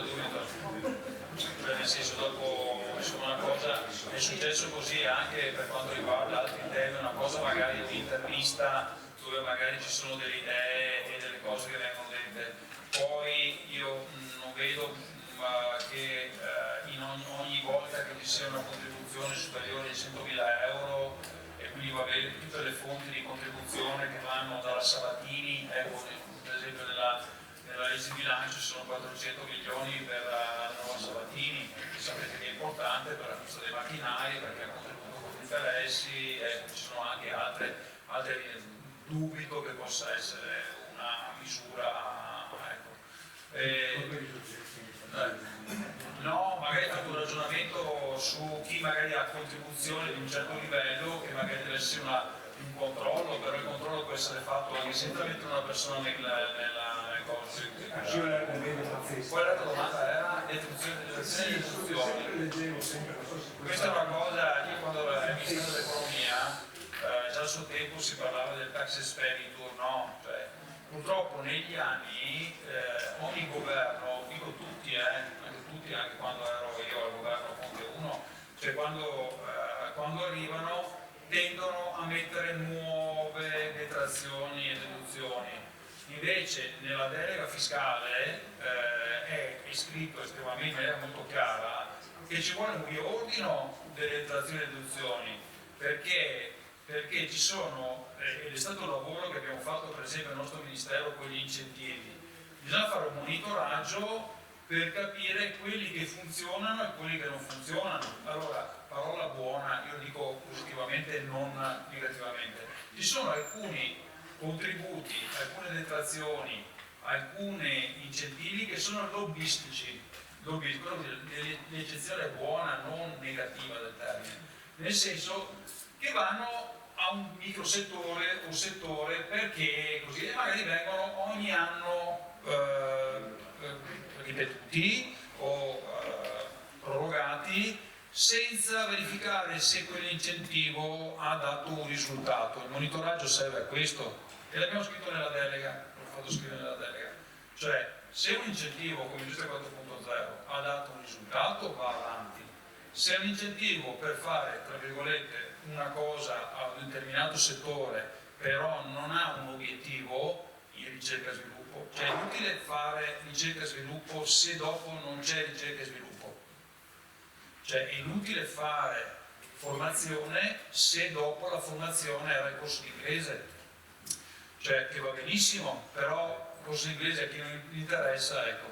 Nella lezione 5.0 ci sono 10% tra i cicli, circa 300, si può arrivare a 300.000 euro per la formazione, però deve essere formazione sui macchinari, non può essere il corso di qualcosa perché devo spendere i soldi come è successo in passato.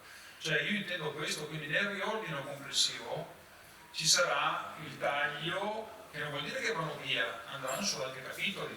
Poi c'è un tema ovviamente legato relativo ai 50 della Costituzione di progressività imposta e per cui il governo, io sono alle imprese non al Ministero dell'Economia, ma al Ministero dell'Economia hanno deciso di operare attraverso il tema del tetto, cioè fino a 75.000 euro non c'è nessun problema, da 75 a 100 mi pare c'è un tetto mi pare di 14 e poi sopra i 100 così diventa l'8 e così. La mia domanda non è eliminano anche i bonus edilizi. Allora, questo è il tema, no? Allora, quello che è chiaro è che le norme fiscali non possono essere retroattive.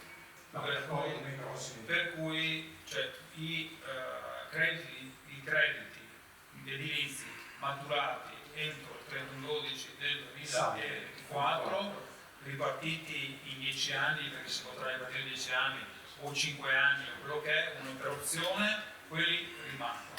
Dal 2025 c'è un tetto a cui vengono escluse le spese sanitarie e gli interessi sui mutui, sui nuovi ci sarà tetto. Però se pensate che, io lo dico ma qualcuno sarà contrario, che anche sul super bonus 110 io avrei messo il tetto o il decalaggio, perché parlo anche per me, io sono parlamentare, sono commercialista, cioè non è che ecco, anch'io ho un reddito, va bene, però io penso che a un certo punto bisogna fare anche delle scelte. Se ci fosse stato un tetto su 110 tante cose non sarebbero successe, perché forse non ce l'ho con nessuno, però casa e montagna, casa e mare, cioè 2 abitazioni, stesso soggetto, va bene, e potrei fare 100.000 esempi. Casa e montagna, casa e mare. Persona che operaio con o artigiano con eccetera, 0. Va bene? E allora dobbiamo farci anche un qualche ragionamento tra di noi. Ecco, magari non aumentare le tasse, però magari diminuiamo. Ma paghiamo lo sconto della norma fatta male di 16 anni normativi per atto di autocrisi. Però sulle detrazioni e deduzioni un tetto andava messo. Se posso, vorrei fare una considerazione. È chiaro che oggi noi vediamo le banche si stanno strutturando, si sono organizzate e comunque non hanno più quell'attenzione che hanno nel rispetto delle nostre piccole imprese. Leggevo prima sul giornale una impresa chiude a 70 sportelli tra Padova e allora il ruolo oggi dei profili è fondamentale. Vedo che nel passato, per carità, per quello che è successo con la garanzia del governo al 90% le cose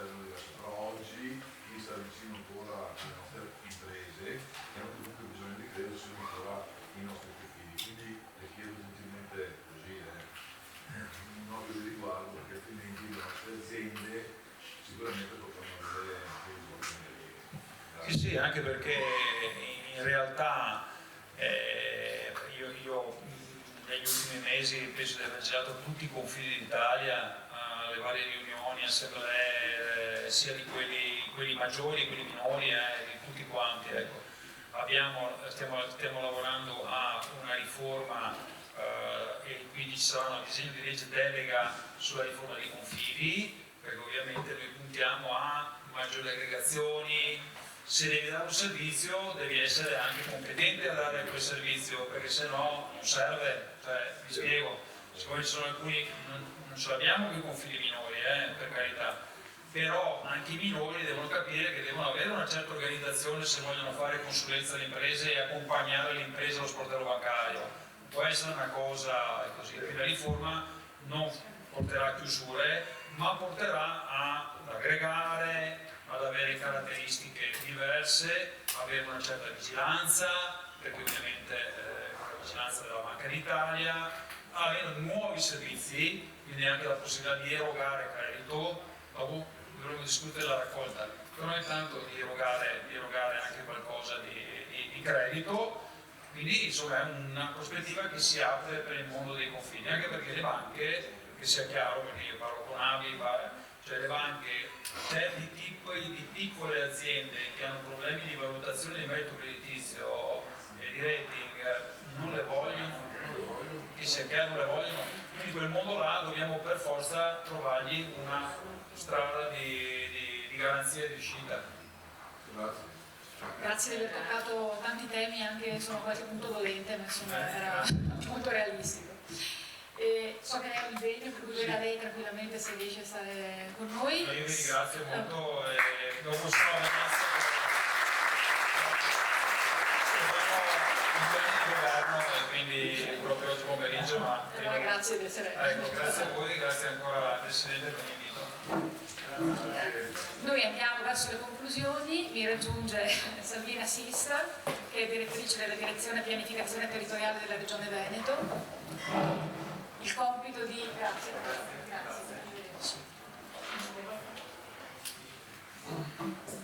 Tiriamo le somme di questa quantità di numeri e anche di questioni che sono emerse.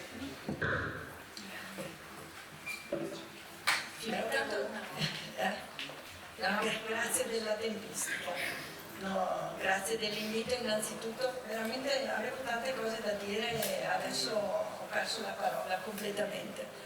Allora, anche perché io rappresento in parte la Regione Veneto, ma nello specifico rappresento la direzione pianificazione territoriale che ha un lavoro un po' a 360 gradi all'interno della struttura regionale.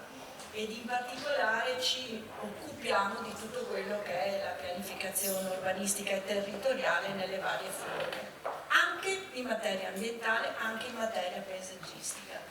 Ed effettivamente, come io ho fatto per tanti anni il tecnico comunale e da 6 anni circa sono in Regione Veneto, quindi il respiro più ampio che si ha in una struttura regionale è incredibile, ma riportando l'esperienza che ho fatto nel territorio lo è a maggior ragione, perché mi sento anche responsabile. Mi sento responsabile nei confronti dei 563 comuni e in particolare degli uffici tecnici dei 563 comuni. Io sono quegli uffici tecnici che dovrebbero dare le risposte ai vostri professionisti e a voi come aziende, oltre che agli utenti, che sono, diciamo, l'ultimo anello della filiera, perché il mercato parte dall'utente che ha un'esigenza e sì, naturalmente si rapporta con il professionista e con l'impresa e questi due si rapportano con la struttura amministrativa pubblica. L'onorevole Biton ci ha detto una cosa che veramente mi ha sconvolto, cioè non mi ha sconvolto, è una realtà purtroppo che stiamo toccando con mano, che è quella della centralizzazione di tantissime attività, anche a livello proprio di pianificazione. Il problema è che è vero che c'è un depauperamento da parte delle strutture locali, degli uffici tecnici, ma l'ha voluto il governo comunque, è 12 anni che si taglia in qualsiasi ambito di amministrazione pubblica. I comuni sono rimasti praticamente c'è rimasto qualche tecnico, ma non perché se ne sono andati via perché non piacesse il lavoro, ma perché c'è stato un taglio abbastanza pesante, per cui il tecnico comunale che nel comune piccolo si occupa del cimitero come dell'appalto pubblico come del progetto Pinqua, effettivamente è stato messo in quella condizione, non ha voluto rimanere in quella condizione.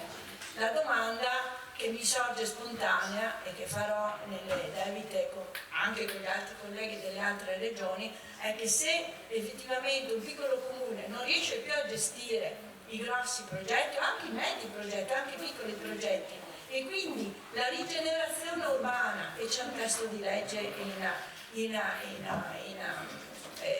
adesso in valutazione al Senato, parla di centralizzazione anche dei progetti, non solo dei progetti ma delle istruttorie e anche delle approvazioni e della procedura per seguire anche le finalità di questi interventi. Mi domando, ma c'è personale all'interno dei ministeri tecnico in grado di capire le esigenze di una provincia come Treviso anziché Caltanissetta o di un comune come Trebaselega anziché di Capicati? La domanda mi sorge spontanea. Allora vuol dire che tutto quello che abbiamo appreso in anni e anni lo stiamo praticamente riportando a livello centrale, dove a mio modesto avviso, e lo vediamo, e vi farò un esempio perché se no non ci capiamo bene, non c'è questo tipo di preparazione. Faccio un esempio per tutti, scusate, però io sono abituata a far così in maniera tale che uno capisce anche che posizione abbiamo. Il DPR 380 del 2001, che è il codice dell'edilizia 2001, è stato più volte integrato e modificato, da ultimo anche con questo salva casa del 2024. Però, giusto per dirvi in che meandri ci stiamo, non solo come regione, ma anche come regione che dà un supporto alle nostre amministrazioni comunali, c'è l'articolo relativo alle definizioni degli interventi edilizi, in particolare alla definizione così malaugurata di ristrutturazione edilizia. È la lettera D. Alla fine della lettera D c'è scritto, il testo di legge aggiornato a ieri, questa è la lettera modificata dall'articolo 10,1 lettera B della legge 120 del 2020, poi dall'articolo 28,5 bis lettera A legge 34 del 2022, poi dall'articolo 14,1 ter legge 91 2022, poi dalla legge 105 2024 conversione del decreto. Ma voi capite che il geometra Pincopallo del comune Pincopallo diventa pazzo? Cioè ogni anno ha un'interpretazione diversa della norma. È folle questo. E questo non lo sta facendo la Regione Veneto o la Regione Basilicata. Questa è opera dello Stato. E dite, ma dove stanno le regioni? Noi stiamo a un tavolo di discussione di queste bozze di legge che ci arrivano ogni giorno. Noi abbiamo bozze di DL, di leggi, DM, decreti ministeriali, ogni santa settimana. Che si parli di casa, che si parli di energia rinnovabile, che si parli di qualsiasi cosa, perché sono diventati tutti tuttologi, noi ci troviamo 21 strutture regionali a dover guardare ste robe e dire ma di che cosa stiamo parlando? Ma se 6 mesi fa ci eravamo messi d'accordo di cosa vuol dire ristrutturazione edilizia, proviamo a percorrere quella strada, proviamo a chiudere una partita. Il problema è che non c'è più strategia politica innanzitutto e quindi viviamo di giorno in giorno di esigenze così immediate. Allora, al di là di questa valutazione gratuita, se volete anche abbastanza ovvia, però molto triste, veramente molto triste, la domanda che io mi faccio in qualità di direttore della pianificazione territoriale della Regione del Veneto, che comunque è una regione al di là del PIL, al di là dell'impresa, al di là di tutto, per quanto ci riguarda, prima in assoluto. Abbiamo il migliore sistema cartografico, abbiamo le migliori anche teste per quanto riguarda tutta una serie di attività. Scusate, faccio un piccolo inciso, giusto per dirvi come vivo l'esperienza anche in Regione Veneto. Qualche mese fa abbiamo partecipato a un convegno con altre regioni sulla rigenerazione urbana. Partecipiamo, tra di noi ci scambiamo un sacco di belle idee, bei pensieri e naturalmente prima fra tutte, perché la prima della classe c'è sempre che la regione Emilia-Romagna dice noi abbiamo strutturato un ufficio, 30 milioni di euro che abbiamo recuperato da fondi dello Stato. E io che sono una rompiscatole dico, zio Billy, perché noi in Veneto questi soldi non li abbiamo tirati fuori, proprio siamo polentoni, stupidi, eccetera.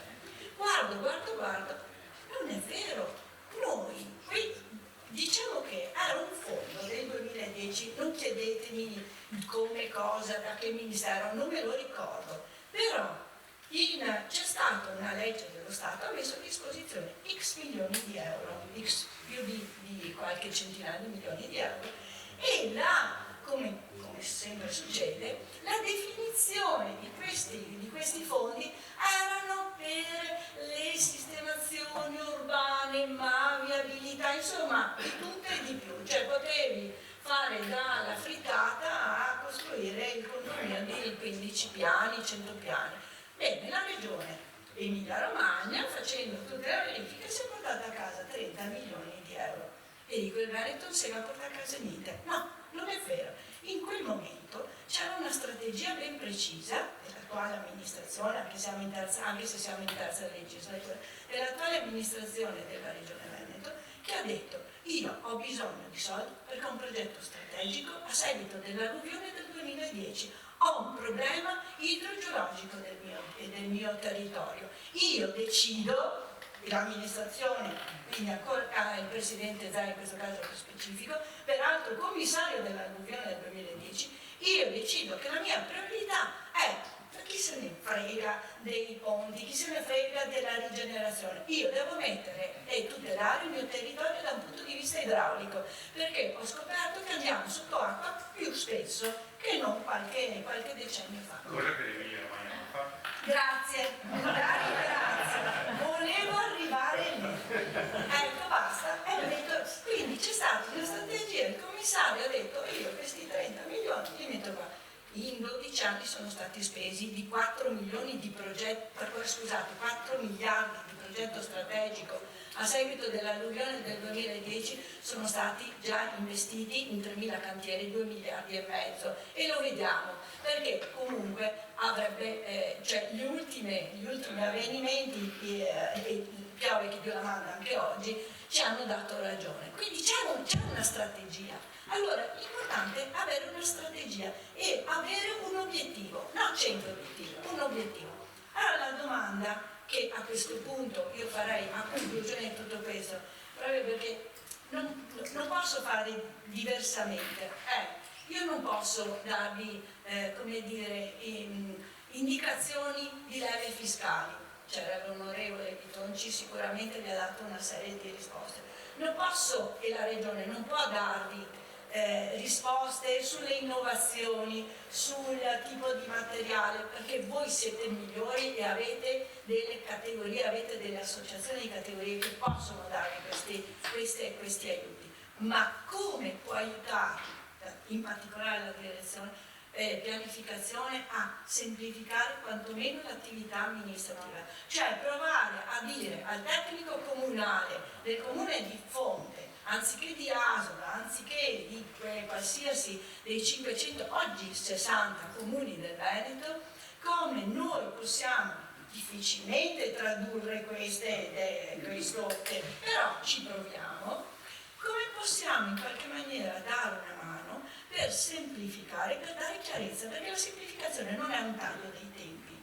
Non funziona. Voi che lavorate e siete degli artigiani e lavorate anche qualitativamente, non solo quantitativamente. Quando l'architetto, anziché il signor Antonio che vi paga, vi dice no, amico, ho bisogno di avere sta roba in 5 giorni, e voi dite il signor Antonio la vuole fatta bene, ci vogliono 10 giorni. È inutile che gli chiedano di farla in 5 giorni, se per essere fatta bene deve essere fatta in 10 giorni. Il taglio dei tempi è una stupidaggine, è controproducente e porta come risultato niente di buono. o quantomeno non sempre niente di buono. Il taglio dei tempi nella pubblica amministrazione ha lo stesso effetto, anzi è peggio, perché nel momento in cui non abbiamo una certezza normativa, e vi ho detto prima che questi poveretti devono veramente avere una laurea in affari di complicazioni, di affari complicati, allora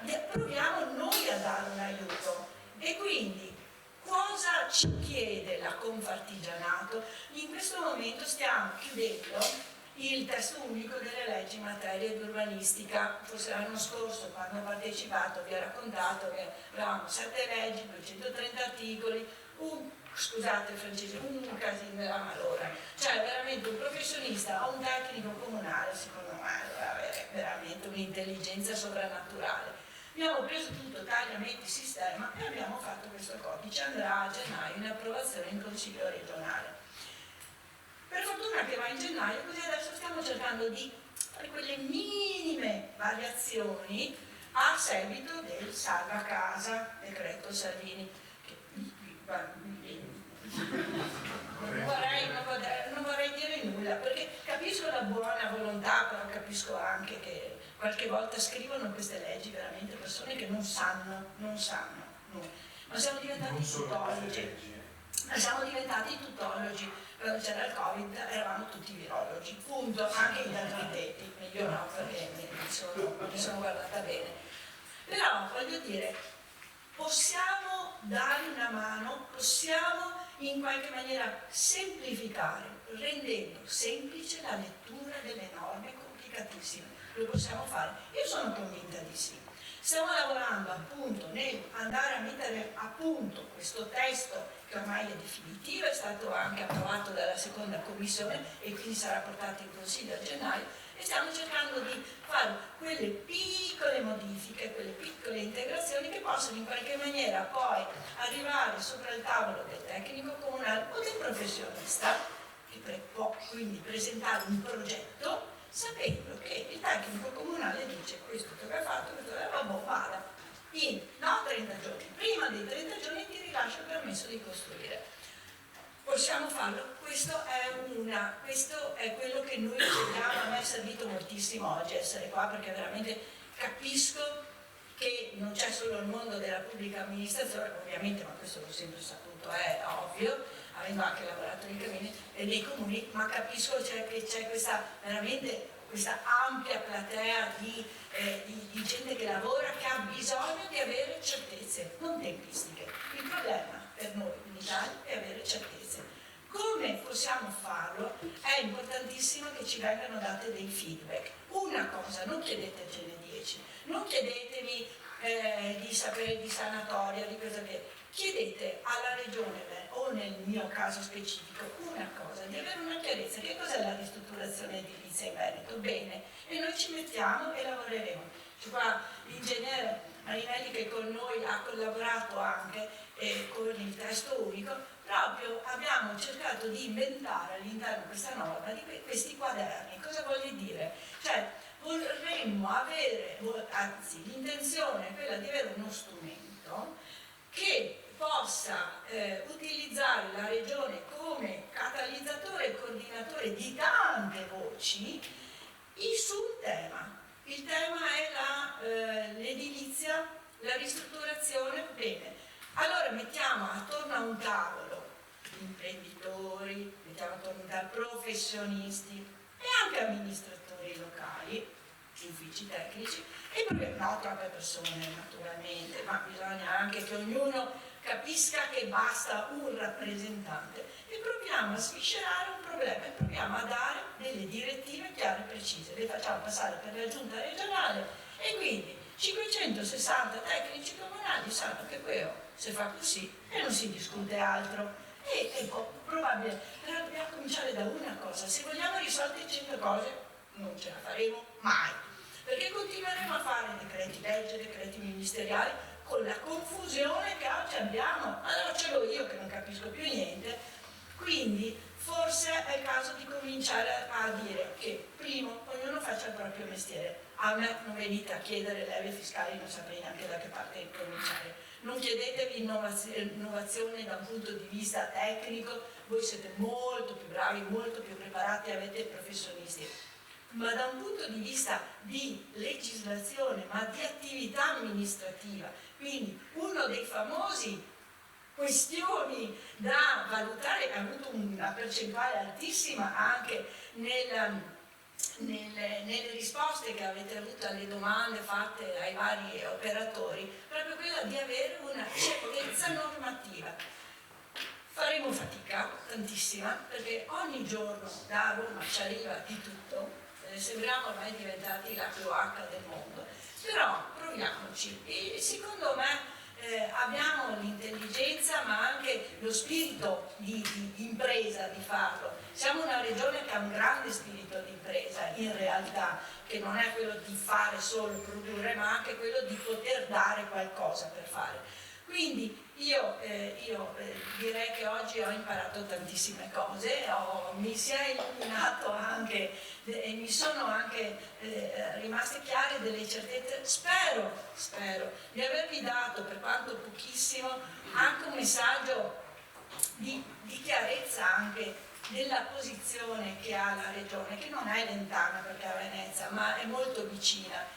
E se è possibile veramente vorremmo dare il nostro supporto, e non parlo solo per me, anche i colleghi delle altre direzioni, cioè dare un supporto all'imprenditorialità, però l'imprenditorialità l'imprenditore deve farci le domande giuste, deve farci poche domande, perché così noi siamo in grado di dare delle risposte. Troppe domande, troppe forse, ma poi aggiungi questo, no, non ce la faremo mai, è giusto che insomma, cerchiamo di essere chiari. Una domanda, una richiesta alla volta, cerchiamo di dare risposta. Questo secondo me è l'unico modo per partire, e perché non c'è strategia politica, tantomeno a livello centrale, e forse è il caso che cominciamo da noi, cominciamo da chi ha coscienza, da chi ha preparazione, e ognuno dà il proprio come dire, contributo rispetto a quello che sa. Grazie.